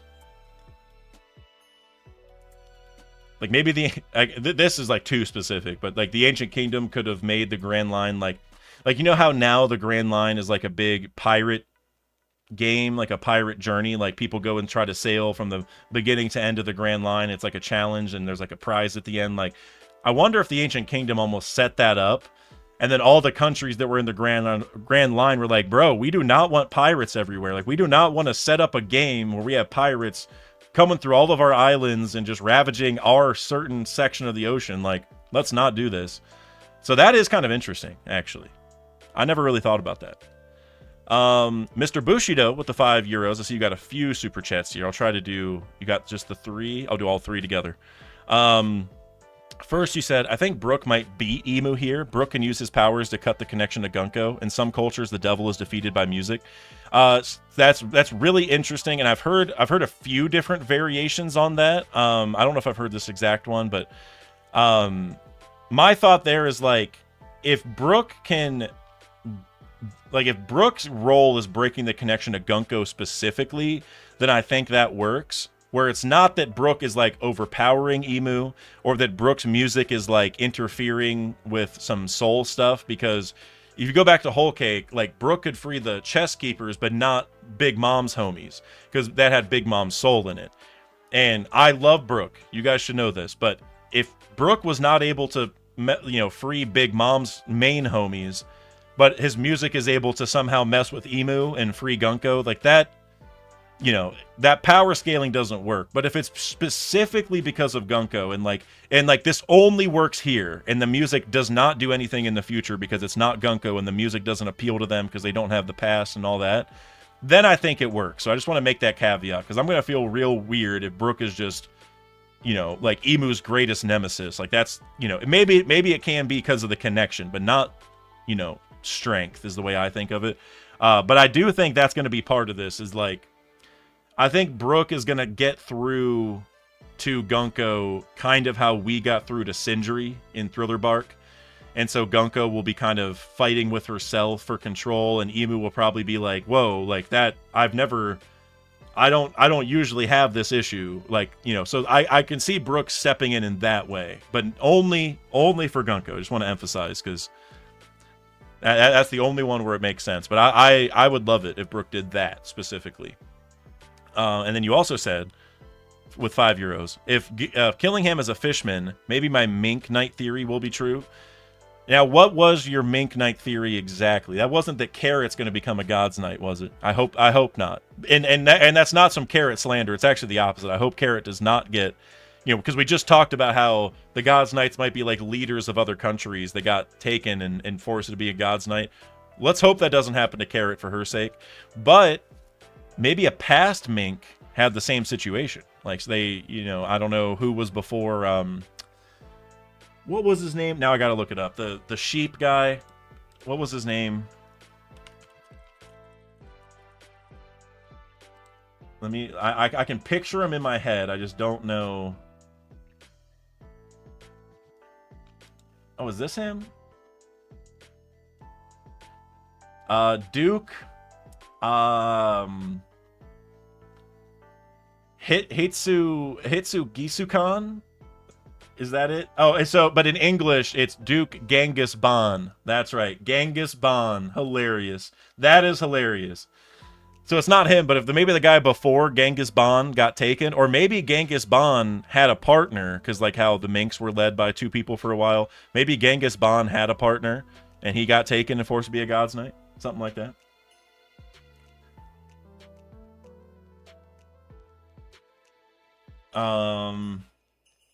Also, JJ, I saw you just got back to the chat. You said, okay, I'm back. Left once bro started talking about Laboon plushies. JJ, I'm going to send you one, bro. When you see that giant whale pull up on your doorstep, just make sure to send me a thank you, bro. That's all. That's all. Mr. Bushido with the €2. Could Mosa be behind the fire in the Holy Land? Now, that's really interesting. I didn't really think about that, because that would make sense with how Mosa's like, I have my hands tied up, or whatever the phrasing was. I don't know. I'm trying to find it. Yeah, I have my hands full here too. I just have one thing to say. So that would be interesting. It could, you know, I think Bushido, I want to say you maybe said this before, or maybe like we just talked about it in the Discord or something, but could Mosa be like Emu's servant? Like the person that was in the flower room with Emu? I say that because, you know, like, if Mosa was the servant and Emu left, that would mean that they have more room to talk. And if everything's on fire in the Holy Land, then the servant would have stuff to do right now. And now the only question is, how did, you know, the servant talk the first time? Or like, how has the servant been talking to Loki without Emu knowing? Unless Emu does know. And maybe Emu does and it doesn't matter. But I have to wonder how that works. But that's another one that I like, is the secret servant that we don't actually know, you know. Croderick with the €5. It is prophesized the king of the giants will side with a god and cut the red snake soaked in blood, Jormungandr, marking an epilogue to the Harley. Yeah, and that part you said at the start with it is prophesized the king of the giants will side with a god. That part I think is really important because like a few chapters ago, I think 1147, I think, Gunko, before she was taken over, said, you know, it is said that whoever the giants side with will, you know, have a great say in the ending of this war. I'm butchering it, but basically whoever the giants pick is going to be a big factor. And so I think that, you know, what we're seeing right now is Emu basically forcing the giants to do it. And obviously Luffy is going to do it in a more proper, friendly way that the giants actually get behind and all that stuff. So I think it's like a really cool element that Oda has set up where there is a prophecy that they're going to pick a side. And whichever side they pick is extremely important. So Luffy getting the giants on their side is going to be huge. And I think that's going to be because, you know, you mentioned the kings of the giants. You know, Loki and Harudin are going to eventually take control, and they're going to both like Luffy. Harudin already does. Loki's kind of on his way to doing it, so that's awesome. And then the cutting the red snake soaked in blood part. I'm trying to think, because like we know Dory and Brogy said that they couldn't do it, right? They said they could cut everything but that, and so then that would be implying that if we assume it's Haradin and Loki, that they are going to be strong enough too, and that's actually a really cool plot line, man. Like, I mean, they'd kind of like be crushing it because like obviously Loki has the hammer. What weapon does Haradin use? I don't remember. Does he even use one? Does he just punch? I can't. He swings a sword, right? He has a sword. No, he has an axe now. He had a sword as a kid and then upgrade to an axe. Okay. So he has an axe. So we have an axe and a hammer, which is actually interesting because didn't Dory and Brogy use different weapons, one a sword, one an axe? If I remember correctly. Yep.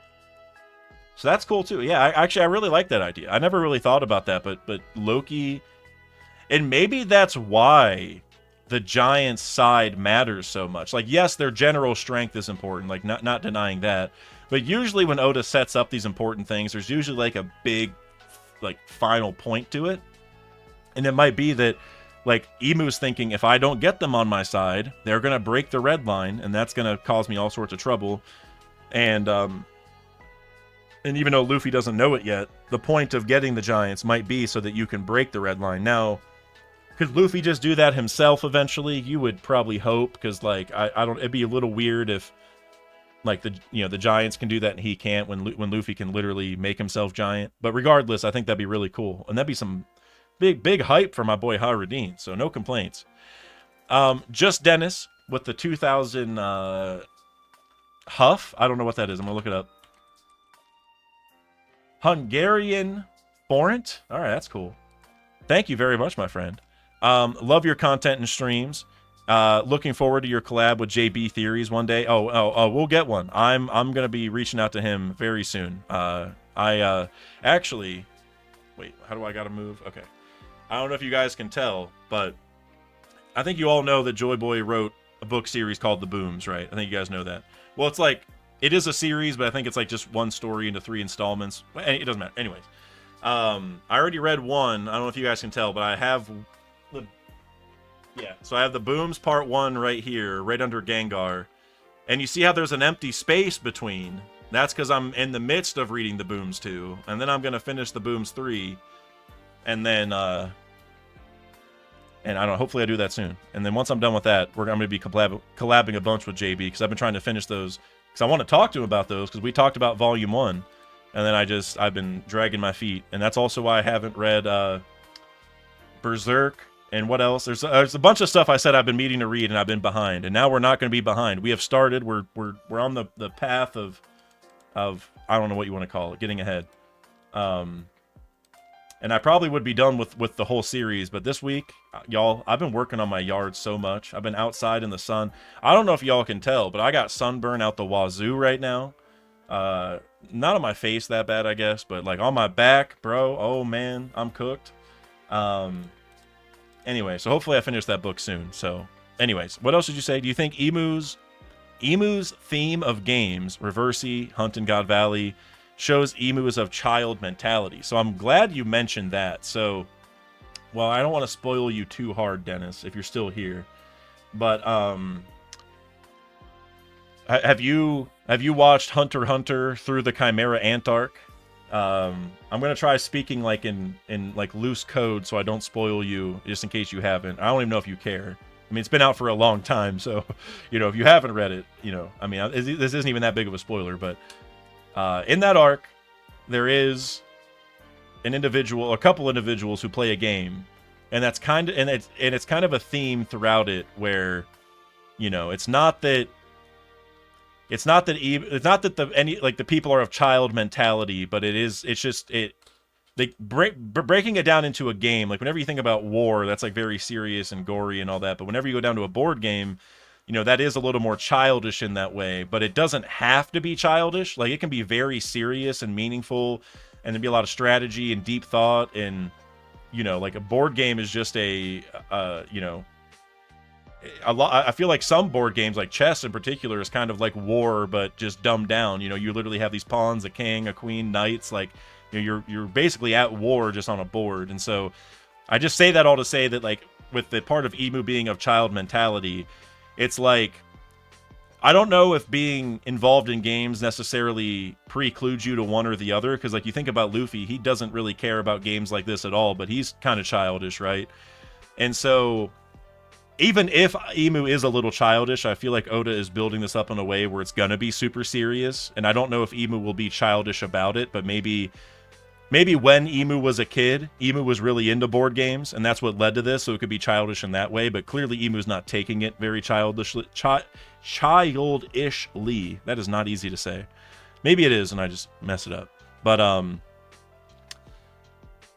yeah, so I don't know if that necessarily means that Emu has to be childish, but I do think, you know, like the feeling of that is meant to be, I don't know if childish is the right word, but it's, you know, it's taking a very serious thing like war and tying it to something that's not that serious. So I don't know exactly, you know, how to answer it, but I'm excited to see what Oda does. I think I said this in my last video too, but Oda's also done a lot of chess references recently.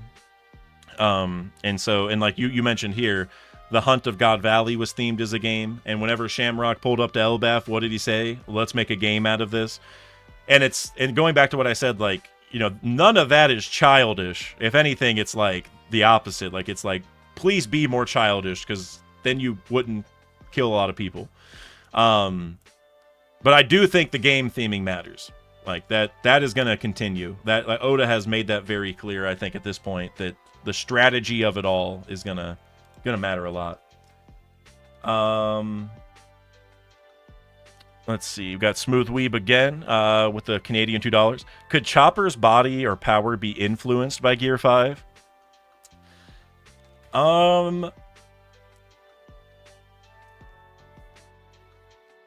See, I feel like that's kind of tough, because it's like I don't know if it would be Gear 5. Like, I don't know if Gear 5 is, like, wearing off on people. Like, I don't see that happening. But I think, like, Luffy in general, you know, like, Luffy he's always figuring it out. He's always putting his life on the line, not thinking, he's just doing. And that's kind of what Chopper did, right? I jumped without thinking. Wait, stay calm. I can do this. Like, I think that might be Chopper more so reflecting on Luffy's personality, more so than, like, Gear 5 specifically. Because, like if we do, you know, take a stab at it and say, like, this is a Gear 5th thing, like, are we just going to start seeing everybody do this? Or is it just Chopper because he has a Hito? And then we still have to ask, like, well, Chopper's not going to have the same fruit. He's going to have a different one. So that still kind of leads the question, like, are we going to start seeing everybody do Gear 5th stuff? Which you know, we talked about it earlier. I personally do not want that. Like, I want everyone to be their own self. And if everybody starts getting wacky Gear 5th powers, it's going to kind of take away from the fact Luffy has it, at least for me. So I think this is more just, you know, him being determined and finding a way, which, again, I don't know if skywalk is the right term, but whatever, you know, something like that.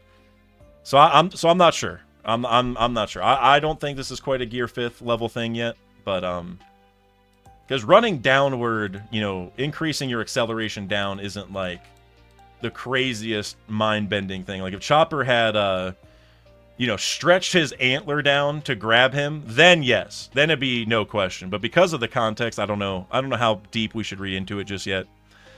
Straw Hat AP with the $2. Joy Boy is in Chopper's body, like Moria and Oars. Straw Hat AP, my guy. Look, I've seen plenty of your messages in the Discord, and there's oftentimes you're cooking. And this I'm not sure. I'm not sure if there's even a chance of this. Joy Boy is in Chopper's body like Moria and Oars. I'm not seeing that happening, my friend. I'm not. Was there maybe a different way I was supposed to interpret this? Like, was there are we talking, like, I was gonna say a parallel, but even then, because, like, that was so literal, right? Like, with Luffy Shadow being in Oars, I don't know if we're gonna have quite that literal, but if you mean Joy Boy's in Chopper's body in the sense of, but kind of like I just said, like, Luffy has inspired people to, you know, think past their limitations. And even if it's not, like, you know, like I said, stretching an antler down to grab him, and it's stuff like this, I could see that angle of it, but I don't see any way that we got actual Joy Boy in there. But you already know, if I'm wrong, you're going to get the flowers, like I always say, because just because I say I don't think so doesn't mean I'm right. I've been I've probably been wrong more than I've been right, and that's okay, because you got to try to even have a chance. So, Mick Pulsar, member for 11 months. Still wild to me that Emu is here on Elbaf. I agree. That is... Because, like, I mean, it's crazy no matter what. But it'd be one thing if Emu, like, pulled up and hopped in Gunko's body and, like, scared us and did one thing. Like, maybe, like, because Gunko was, like, getting free, you know, like, remembering Brooke and was about to maybe, you know, lose track of the mission or whatever. It'd be one thing if Emu jumped in and, like, reasserted control and, like, reminded Gunko, like, hey, you have a mission, don't you even think about doing this, and then jumped out. Like, that'd be one thing, because it's like a brief appearance, like, oh my god, we actually saw Emu here for a second. But no, Emu is still here. Like, Emu has not left. Emu has not packed her bags, or his bags, her in this case, who knows, whatever Emu is. So, it is crazy, man. It's actually wild. Bed Crumb Show with the $2 super chat with nothing attached, but I saw that you had another super chat, which I'll go to that one. I don't know if you meant to attach something to the first one and messed up, but we're almost caught up here on all the supers, so then I'll get to the regular chat if you have stuff to add. But first you said Soul King X drums a liberation type beat, Gunko vibing off rip. Yeah, dude, could you imagine? Well, actually, that actually leads me to an important question. If Brooke's music does end up messing with the Gunko Emu control, and again, it's going to be specifically Gunko because of the connection, not because Brooke can beat Emu, literally, what song is going to do it? Because is it going to be Brand New World because we saw how much Gunko liked that song? Is it that one? Or is it going to be Bink Sake? Or is Brooke going to have to make a combo song where maybe he does like a Bink Sake X Drums of Liberation, you know, type song where it's all of it together? And then, you know, I don't know. I feel like Oda's going to make a big deal of this. If it is music that does it, I feel like it's not just going to be random guitar playing. Like if you go back to Big Mom's, like whenever he freed all the chest keeper, sorry. Like he was kind of just playing the guitar. Like I think they did play a song in the anime, but it's not like he played like a important song where like that one song got through. But for Gunko, it could be that, because maybe there's a song that like maybe Brooke played Bink Sake to Gunko when she was a little girl, and you know, I don't know, because she thought of Brand New World, so that, you know, I'm a little confused now. But regardless, maybe he played that song Bink Sake back when she was a little girl. And then he's going to play it again, and it'll remind her of those days specifically, a little bit of nostalgia, and that'll bring her back. And that actually reminds me back to Luffy, because remember Luffy, whenever he met Brooke, he said something like, oh, Shanks used to play this song.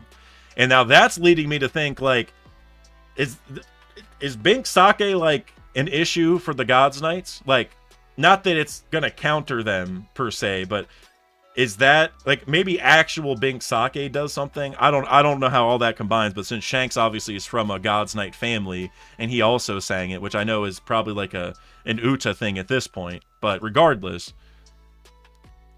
makes me wonder. And it would be really cool if it's Bink Sake. That's what I want.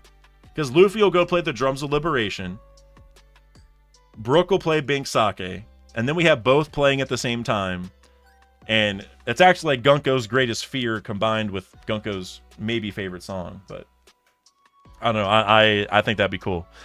Mr. Bushido and K Raven, you're the last two super chats, unless, you know, people throw in some more. But acid reflux is hitting hard right now. I don't know why. I did not eat anything that crazy yesterday. Mr. Bushido, €5. Brooke sings Bink Sake, which makes Gunko... Okay, I swear to God, I did not read your super chat before I said that. I swear, on my life, Mr. Bushido, I swear to God. So I already know you're cooking because you're saying the same thing I just said. I just skipped the Bed Crumb Show because I saw they had the blank one. This is actually crazy that it all connected like this. Brooke sings Bink Sake, which makes Gunko remember her childhood. It pisses Moo off as the song is about Joy Boy. Theory is Carrot's mother is a knight. Man, if Carrot's mom is a God's Knight, that would be a really cool way to, like, and I say this loosely because I know there's a lot of Carrot fans, you included, but like it would be a good way to make Carrot matter again, because Carrot does not matter right now. Like Oda put her in a box where it's like, you're waiting until the final war. Like whenever the final war comes, you can come out and help, and that's your role. Like that's how it feels right now. But if we have a Mink Knight that is Carrot's mom, that would be a cool way to, you know, just make Carrot feel like she still has a role in the story without actually being here. So I'd like that. And back to the Bank Sake stuff, you're cooking. I wish I read this first, but it's crazy that I didn't. So yeah, you're cooking. I don't everything I said earlier, I say again. You're 100%.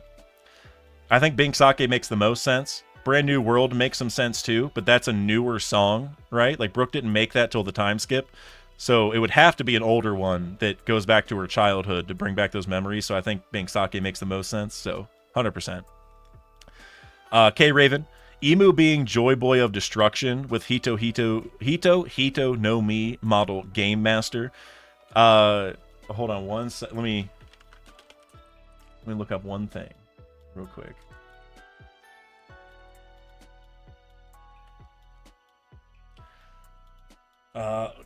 Dang it, that was not the right Google search. Wasn't hold on, one more Google search. I can't believe it's not popping up this quick. I have a funny joke that I've been wanting to say, but I've got to see, now that I'm taking so long, it's not going to be as funny, but I can't find it. Okay, now I found it. Yeah, okay, so in Yu-Gi-Oh, wasn't Yugi, well, I know there's like Yugi Moto and then Yu-Gi-Oh, or, you know, the Pharaoh, whatever his name was. I can't remember all the names. But he was called the King of Games, right? And obviously he plays these cards that have like a little portal on the back. But I played Yu-Gi-Oh, so I get the gist. But like they make these giant monsters pop up out of nowhere, and I know they're supposed to be holograms or whatever. But there might be some legitimate ties to the actual King of Games, the Game Master, as you called it, Yu-Gi-Oh, because literally summon demons out of nowhere. You know, going back to ancient Egyptian lore, and obviously Yu-Gi-Oh and One Piece are, you know, Japanese media franchises, probably pulling from a lot of the same mythos and stuff. So I don't know. I feel like Emu being the King of Games in a way, like Yu-Gi-Oh would be kind of sweet. Now, as far as being the Joy Boy of Destruction, you know, I don't know if it's just me, but I've had a lot of comments like that where people are assuming that whenever they say like, no, Joy Boy's of destruction, no, he's of I forget what else I forget all the things they said, but like the different Joy Boys, quote unquote. I always took that to mean that like the one single Joy Boy, like there's only one, or like Nika, you know, the multiple iterations, but only one at a time.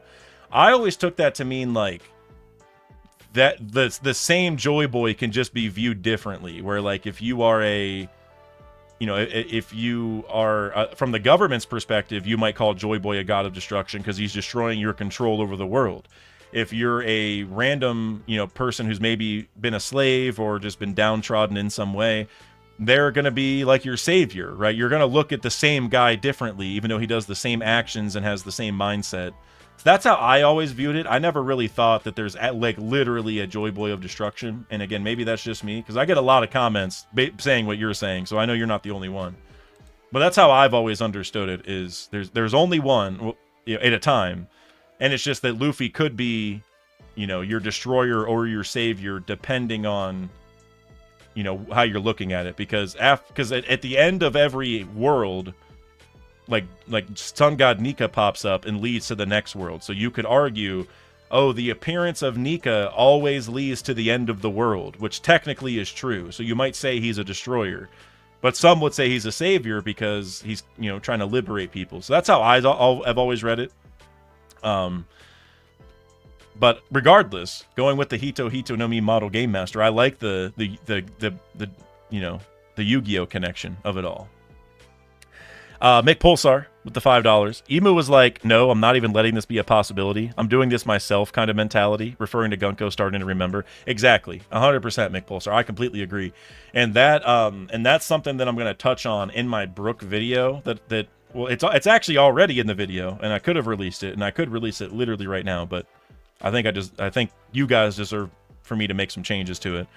But But that is pretty much what I said in that video, is like, the timing of it is super important, because that's telling us that Gunko was going to be freed from the control, or at least, I don't know, like I say free loosely, is she just brainwashed and she just remembered everything? Is it like, and this is what I think is happening, is that it's actually like Sabo and Ace, where remember when Sabo heard that Ace died, he remembered everything of the past?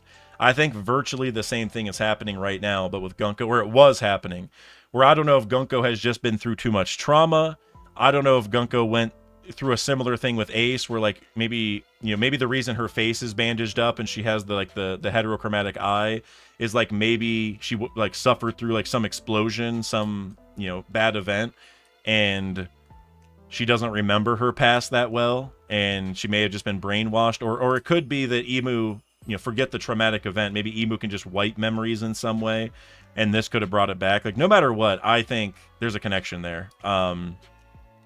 And I think Emu popping in to stop that from happening is a really important signal to us that Brooks' story, his backstory, this extra one, is going to be really, really important. Because, like, Emu didn't do that because Brooks' backstory is going to reveal, like, too many secrets. Like, I don't think Emu cares that much about, like, us seeing that stuff, but Oda does, right? So the fact that Oda showed us a little bit of the flashback and then had Emu pop up to stop it, that is a sign from Oda that this flashback is, like, mega important. Like, top tier of importance.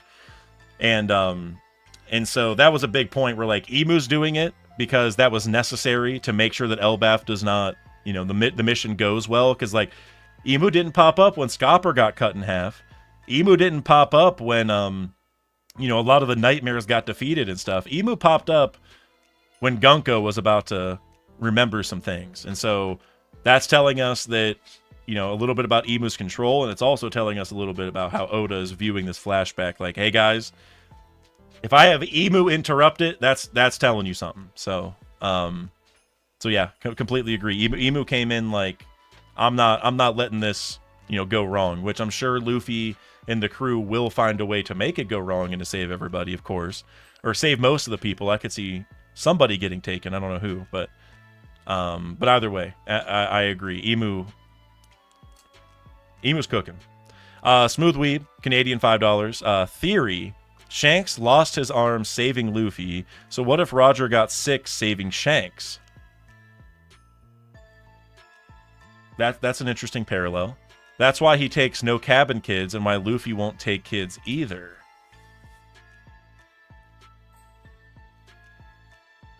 I've never thought about it that way, but that is, that is pretty cool, because, I mean, we're building a theory onto a theory here, but I think you guys have probably heard the Scapper Drum Island Mountain Eater thing. I talked about it on Redacted. I think I talked about it here, so I don't know. You guys probably heard it here, or maybe even other places, but if the Scapper and Drum Island connection is accurate, that really makes this more likely, because you think back to, like, Hiryaluk, who also had this terminal disease, right? And I think it's pretty similar to Roger's. I don't know if they're the exact same, but they definitely feel like the same. Like, you can't escape it. You're like, even Roger was going to die from it. And with Hiryaluk being on Drum Island, and, if Roger was taken to Kureha for treatment and that was on Drum Island, now we have a, really good connection there between those diseases. And so I'm not exactly sure how Roger would have gotten that disease saving Shanks. Like, I don't know if that would have been a God Valley thing, or if Shanks got in trouble during some excursion, and he had to, like, go into, like, a dangerous, think about Luffy with Magellan's poison. Like Luffy now has, like, immunity, or I don't know if it's true immunity, but resistance to poison now because of what happened with Magellan. But that was a situation where he got sick, quote unquote, and kind of has lasting effects. I mean, again, it's resistance, but he went through hell and back is what I'm getting at, trying to get out of there. And it took these special hormones from Ivankov and all this kind of special stuff. But that could have easily left him with, like, a lifelong ailment, if not just die. And that was all because he was trying to save Ace.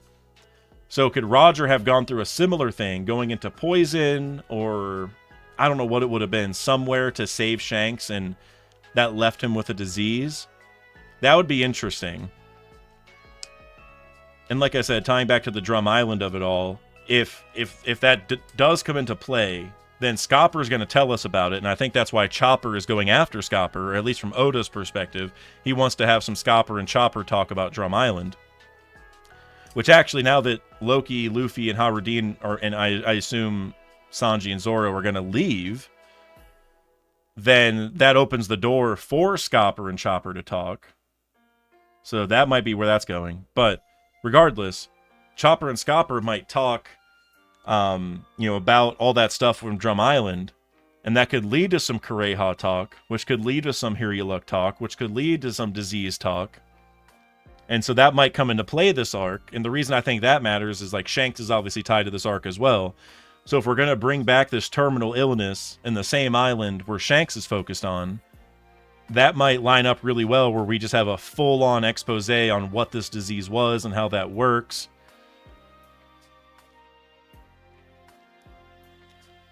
I think it could also be cool if that disease happened because Roger, like, I don't know how to even word this, but, like, maybe he tried some special thing to stop the Gods Knights, or maybe, like, the true way to kill the Gods Knights, because Scapper can stop the regen, but he didn't kill Summers, even though he chopped him in half, right? Summers was able to, like, put his body back together. It reminds me of, like, Law and Buggy and stuff, how, like, their body separates but gets put back together, but he was actually feeling pain. But regardless, maybe Roger tried doing something that actually let him kill the Gods Knights, and maybe he did. Maybe he actually killed one, but that level of effort or whatever he had to do, maybe he had to use the Abyss, maybe he had to use something special. Maybe that's what gave him the disease. I think that could also be cool. I don't know. Either way, Smoothweed, that was a really, really long-winded way of saying I like that theory. Because it gives a deeper reason to not taking cabin kids beyond just that they're young. And actually, you think back to Colin, because Colin wanted to join earlier this arc it was technically last arc, but he wanted to join Shanks and he was turned down. Well, what happened just a chapter ago? Or 2 chapters ago, whenever it was. Scapper, couldn't save everybody because they figured out that, like, Colin's his kid, and they're going after the kids in general. Like, the kids are a weak spot, either even if they're just random kids or if they're your kids, like for Scapper, because I mean, theoretically, I think Gunko could have, threatened any of the kids, and Scapper would have not wanted them to die because it's harder it's even harder when it's his kid. But I think that's the whole lesson here, is that going back to Dragon, children are a parent's weak spot. Even if you're not the parent, it's still true that the children are. And so the fact we had the children get hurt this arc also adds on to that. So yeah, you're cooking, man. You're cooking. Anyway, Mick, I read that one, so we're good. We're good. All right, I see you guys in the chat saying that you hope I read a message. Which one should I? Which one am I reading here? Killer Comedy. I saw you said at work, but liked stream, bro. I appreciate you, my man. Thank you for sliding in. It's good to see you.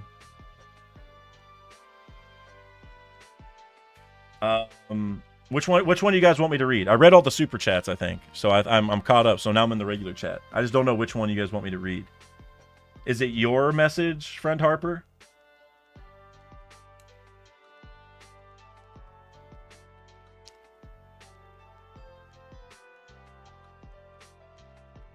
Because I'm seeing a lot of different ideas. I see Tiny Angry Gnome saying that it's radiation.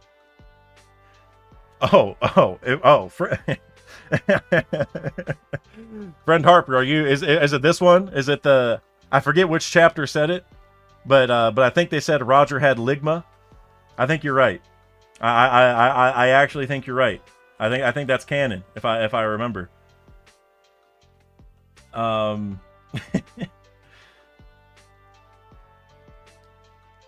Chopper Gibbon, Tony Scapper. And Doron, you said Scapper was a chopper and Chopper will become a Scapper. Yeah, well, yeah, Chopper and Scapper do sound too much alike, and I gotta remind y'all, you know, Chopper is named Chopper because his antlers were big enough to knock down a tree. So he is. They both have names tied. They both have given names tied to them about chopping down trees. So you got that. You know, I feel like that carries some weight, to be honest. Yes, friend Harper. Yes, Ligma Ball. As soon as I saw it, I knew where it was going. I knew where, and I was thinking in my head like, how can I alley-oop this to you? Because I knew it was Ligma Balls, and I was like, well, I could act like I don't know what you mean, and I could be like, Ligma, what do you mean? But then I'd get cooked, and so I was debating in my head, how can I touch this so we can actually make this funny? And I couldn't think of a way, but that is hilarious. And I actually think you're right. I'm pretty sure that is exactly what Roger had, as a matter of fact. New Poppy with the $5 super chat. I'm glad that you got the super chat working. I appreciate you very much. Chapter 1126 explains how Shanks gets his scar. I explained this on my YouTube short. Not trying to promote. Don't want to gatekeep. No, I mean, it's all good. And you know, we know very well on this channel that there are limited characters in these super chat messages, and so I have no problem with you know, maximizing the amount or needing to plug the better source for the theory. That's interesting. I'm gonna pull up 1126 real quick. I just wanna take a gander and see if I can point out what you might be talking about. Okay, so this is the Barto chapter. The Barto and Shanks altercation, and then we see Blackbeard.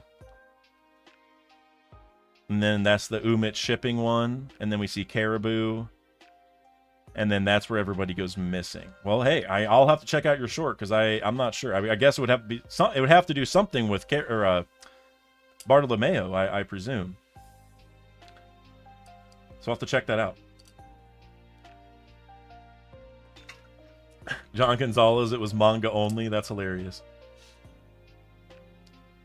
I assume you're talking about the Ligma, because that was manga. You got to look really hard if you guys are looking for it. You gotta go real hard. You gotta look between the lines to go find the Ligma disease. Mr. Bushido with the €5. Loki told Mosa if he was there, he would let them get away and turn that place to ruin. Mosa took his advice and attacked Holy Land. Now they're about to lose.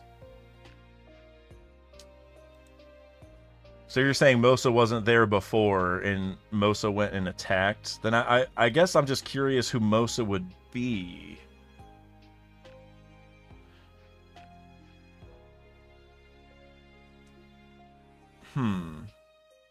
I want to go back to the first Mosa discussion.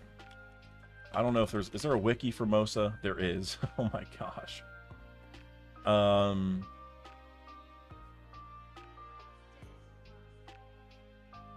1134. Let me go back and reread this first one real quick. Nope. Where you at? Where you at, Loki? Realm of the Dead, let's see. I guess you've got nothing but free time, huh? That's Loki. Here's Mosa. I'm sorry, am I disturbing you? Now, I welcome a good disturbance. I have nothing to do but kill time. So that moment of true fear you mentioned before, is that still what motivates you? Yes, even now when I think about it, I can't stop the trembling. Ditto, it's so frustrating. We've been friends for a long time. So that, I feel like that, the friends for a long time thing, I feel like that actually might increase the Lola chance. But anyways, but for one reason or another, okay, we've never actually met face to face, so we know it's not Lola because of that. All right, so that's good to know. I like that we can start ruling people out. Unless we're counting that Loki has his eyes covered, then I guess then technically everyone's on the table, but I feel like that is enough. If I was there in your stead, I'd have turned that place into a ruin and slaughtered a lot of them. I don't want that. For a noble soul, you're too naive, Mosa.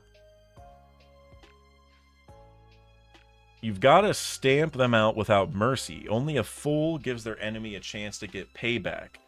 Thank you for your counsel. You use harsh words, but there's a streak of kindness beneath the surface. I've noticed that more and more recently. Can you please not shout? If I was there in your stead, I'd have turned that place into a ruin and slaughtered the lot of them. I don't want that.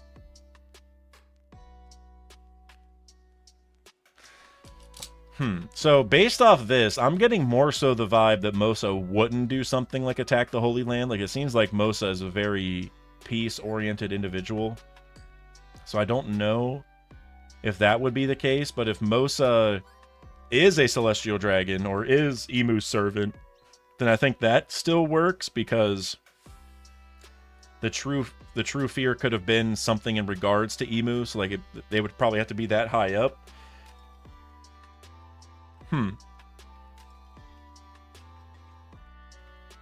I think out of all the options, Emu's servant is the number one that I like of what I've heard.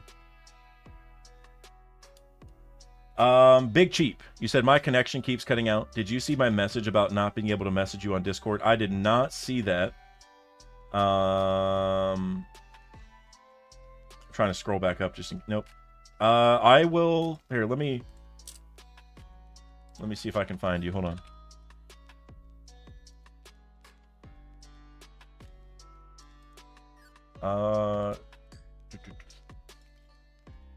Okay, there we go. I sent you a friend request. So that should fix it. I have messages on friends only for you know, spoiler avoidance purposes.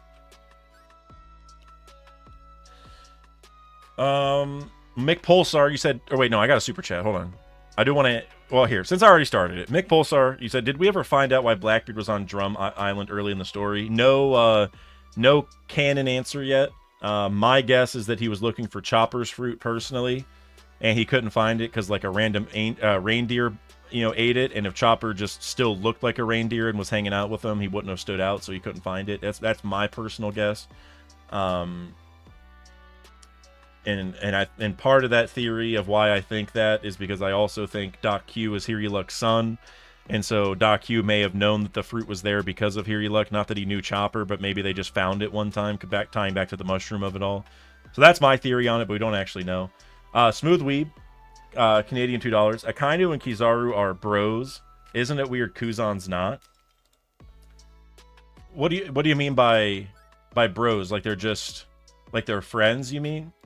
Like, because I mean personally I don't know if I get the feeling that they're that close. Like I don't know if they're you know, friends. Let me go and look. Hold on.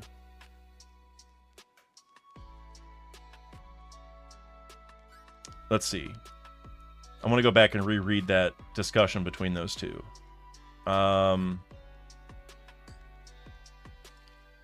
Let's see. So here's where they start talking.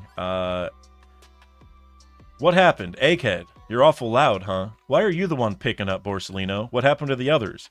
They're all laid out and foaming at the mouth. What's going on with St. Saturn? Is he safe? What about the power station? Did any of the targets escape? I'll let the youngsters give you the details when they're up. You better not be slacking off again, Borsellino. Hey, Sakazuki, I'm curious. Have you ever had to kill your best friend? And then it goes back to his flashback with Vegapunk and Sentomaru. And then he says, you think I'm slacking off, Sakazuki? Well, if you got time to waste doubting me, come and see for yourself, you damn ingrate. Hey, that I still love that so much. That is just that panel with Kizaru yelling, but bro. Anyway, and then he does say after this, Akainu says, that was my bad, brother. So I guess because of that, but I guess I'm kind of 50-50. I get more of a vibe that they're just like colleagues, like they've been colleagues for a long time, so they have respect, but not that they like are actually friends. At least that's how I feel. Like I don't know if they're you know, I don't know if they're I don't know if they're closer than even like Kuzan might have been just as close before he left, I guess is what I'm getting at. So I'm not sure. I'm not sure. You said he called him brother at the end of Egghead. And you know, I'd have to go look at the kanji for that because I don't know if that's like brother or if it's just like a, you know, a Nakama type thing.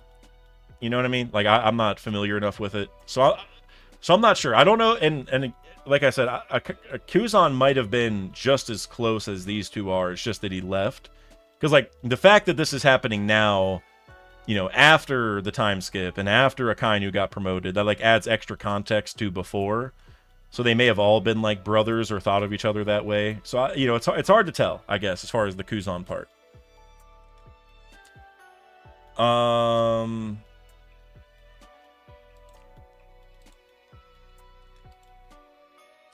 Let's see. Oh, Mr. Bushido with the two euros. Reread Mosa latest interaction. Loki seemed panicked.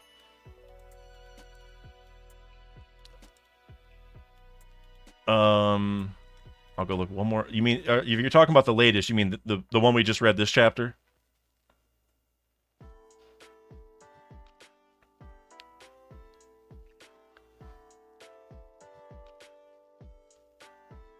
At first, I was just scared, but before I knew it, I found our conversation to be a calming experience, and I wouldn't trade them for anything. That's why I wanted to talk to you again.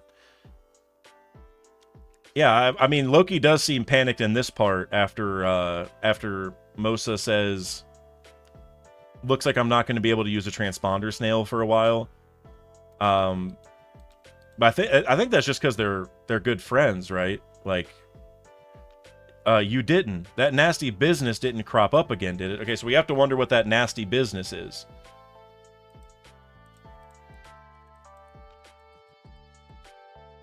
I'm trying to think of what that would be.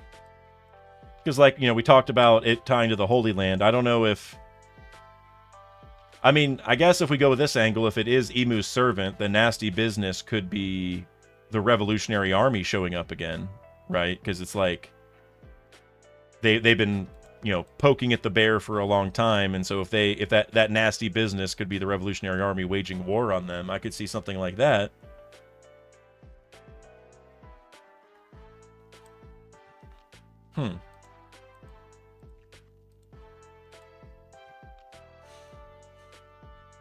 I don't know. This is a really, really good mystery that Oda set up. I'll say that much. This is one of those things where I'm just like, I'm just kind of stumped, like, all the time. I don't know.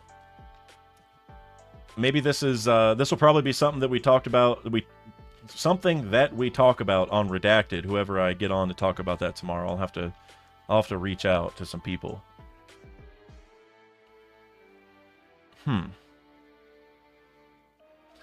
That nasty business didn't crop up again, did it? It's okay. Don't worry about me. Is that place? Thank you for everything you've done till now. That nasty business didn't crop up again. Is that place... I mean, I feel like Emu's... Like, I mean, I don't want to keep harping on this, because, like, that's just the one idea I'm kind of running with. But, like, if it was Emu's servant, it could be the Revolutionary Army popping up, and then where Loki says, is that place, he's talking about Marijwa. But also, Loki kind of shit-talked the Celestial Dragons earlier when they offered him to join the Gods Knights. So there's that angle of it, too, where, like...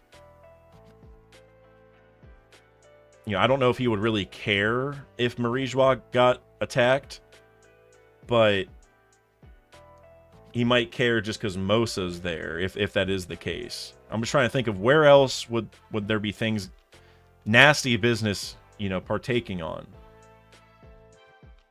I don't know. I don't have a good idea for this one. Beyond Emu's servant. That feels like the easiest one. Also, I just realized the chat was not updating. Mr. Bushido, you said Mosa and Loki keep saying that place. Yeah, I mean, Marijwa's a good guess, but I feel like right now, like, that's probably the most likely, but since, you know, there's, like, the various rebelling countries around the world and stuff, and, I mean, now that, if Marijwa is getting attacked now, there could be definitely a lot of other battles happening in other places, you know? Like, what if there's an Impel Down breakout happening right now?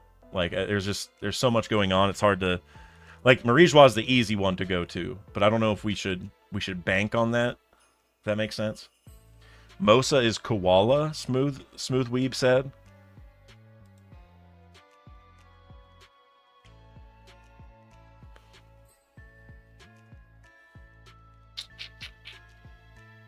That's interesting. Trying to think of how that would fit in the context of this or where they would have met. So they've never met face to face. And if it is Koala, then that might be a good segue for the Koala and Gunko parallels that seem to be fitting. Like, it doesn't seem like they're related, but that they parallel. Kanu, you said it's a mistranslation. Apparently it wasn't about any specific event. Are you talking about that nasty business cropping up again? Is that what you're referring to? Or are you referring to... I don't know what else it would be. I don't know. Probably just that. I see Straw Hat AP has climbed to #1 on the leaderboards, which is sick. I actually was looking through my emails, and YouTube did send me a little notice about the leaderboard, and I did not see that, but we supposedly did know that was coming. Yeah, the nasty business. Okay, so what's the more correct translation say about this? Because whenever it says you didn't, that nasty business didn't crop up again, it sure feels like there was an altercation before, and now they're repeating the altercation, right? But I guess you could probably phrase that a lot of different ways. Doron, you said, I'm expecting us to cut to Marijwa like how we cut around when we were in Egghead. I agree. I think we are very close. If not this chapter, I think we're very close to going to Marijwa for a little bit. For sure. Because, like, Oda could do, like, a little, like, mini step over where, like, maybe we stay in Elbaf.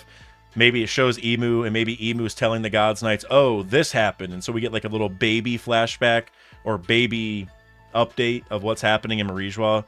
So he could do that, but I think it's more like we're going to literally skip away for a couple chapters. I think we're going to completely dive into the Marijwa of it all soon. And this would be a good way to trickle it in, I guess, if you're thinking about it from Oda's perspective of, like, you know, I know we read week to week, but he thinks volume by volume.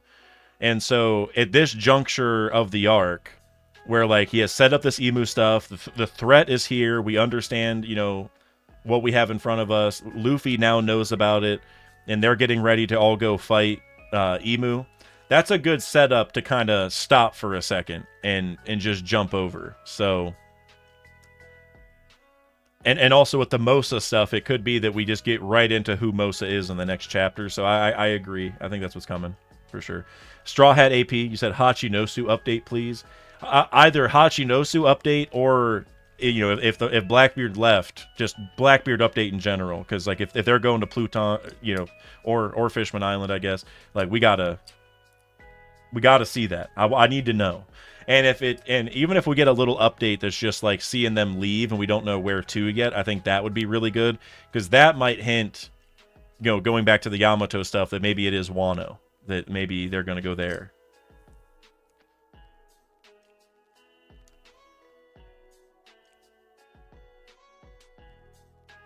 Kanu, you said, he actually said, wait, you don't mean, did you run into something terrifying again?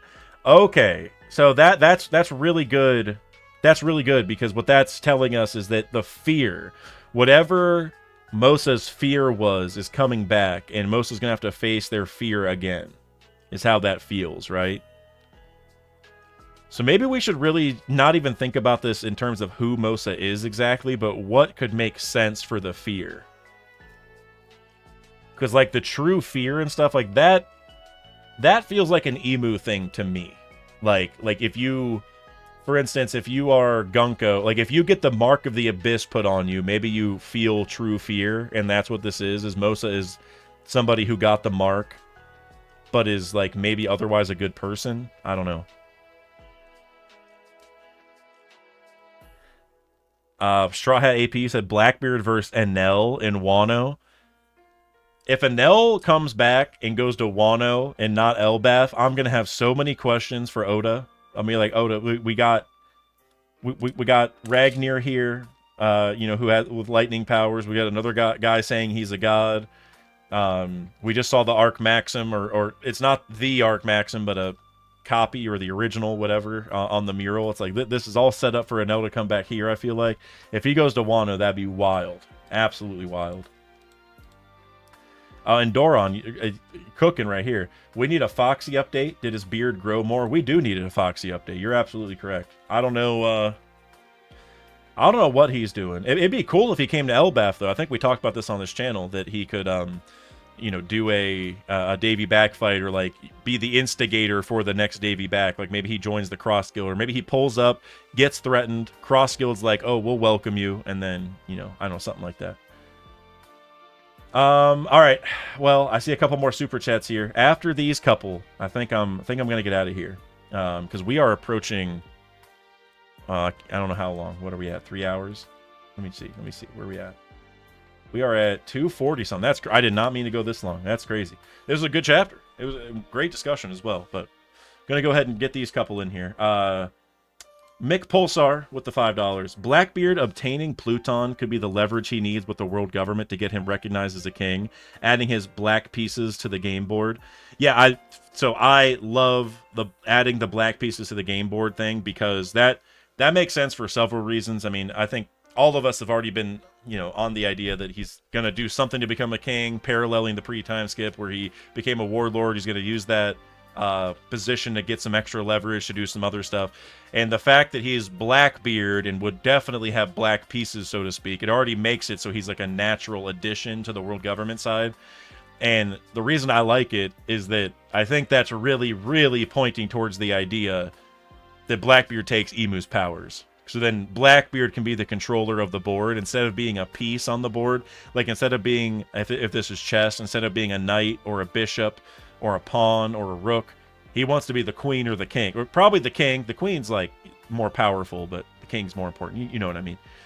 And it could also make a situation where Blackbeard like effectively becomes the queen by, being the most powerful one. And, I don't know. So I love that angle to it.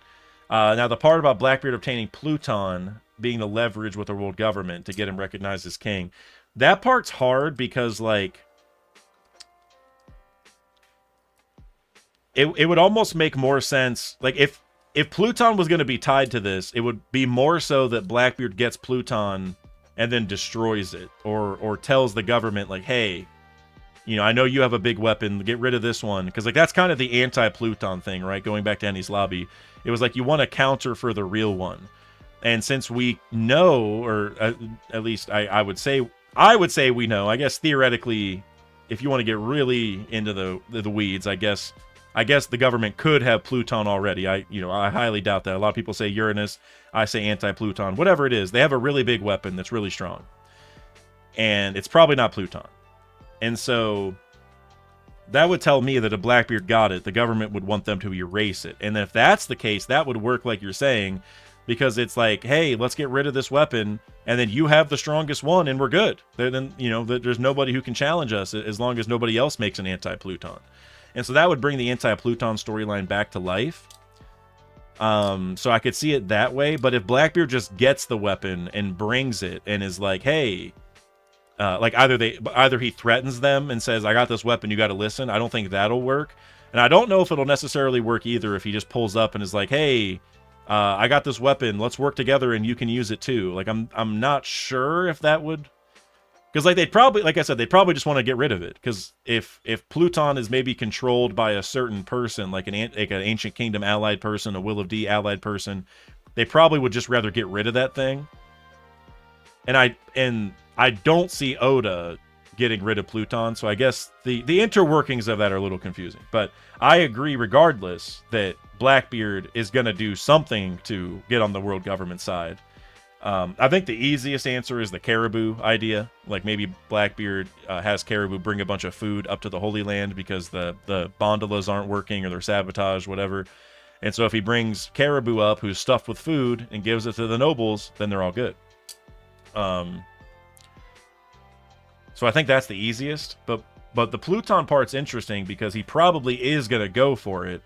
And then how does that work? Like, for instance, is he going to go to Marijois himself with Caribou and maybe do that and, like, bring them food so he can get in their good graces while his crew splits off to go get Pluton and Poseidon? Because then he might be setting the stage where, like, yeah, I want to get in first and then go get the ancient weapon. Because then if I'm a government allied person and I'm using Pluton, it's going to be a lot harder to stop me. I won't be treated, the same way. So I don't know. Interesting idea nonetheless, for sure. Because like I said, I agree. Blackbeard's going for Pluton. And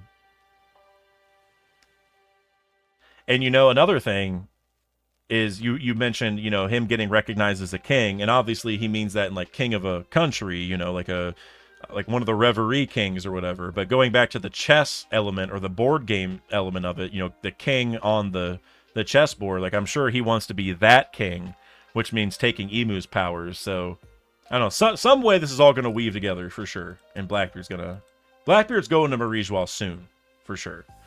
Knack Talk, formerly known as Knack Reacts, said, Dak trying to outlast Par today. I appreciate you, Knack. It was unplanned, completely unplanned, but we're feeling good. Like I said, I had acid reflux all day.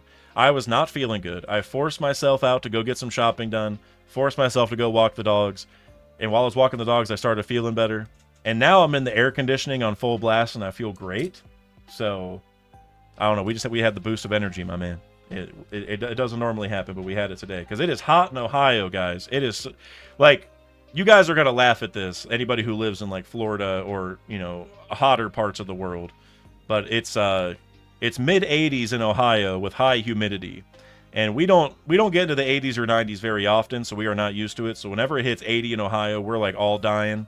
And the humidity just makes it that much worse. So,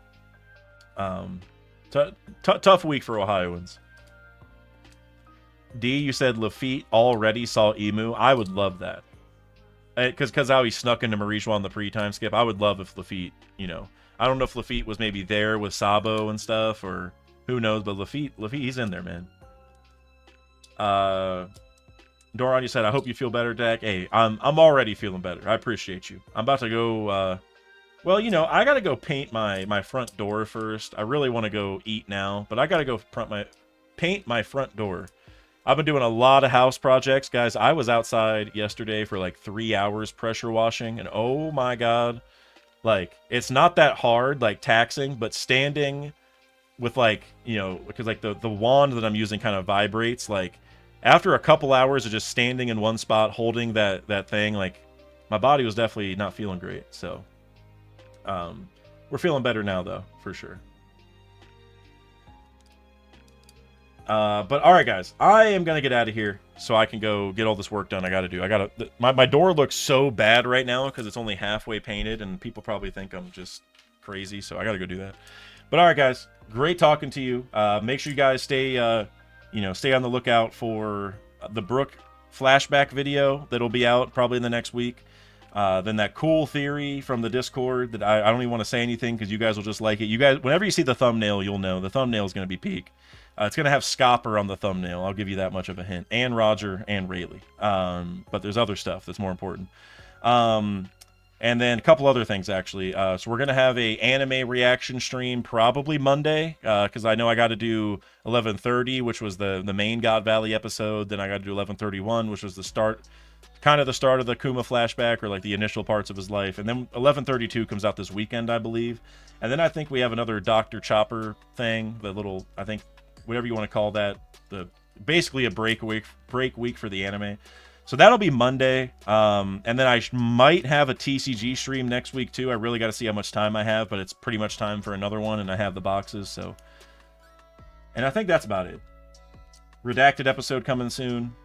Oh, also I hope I don't think I'll have them back this opening, but the next opening I should have the buggy and other PSA cards back, which will be really fun to open if you guys like PSA card reveals or PSA grade reveals.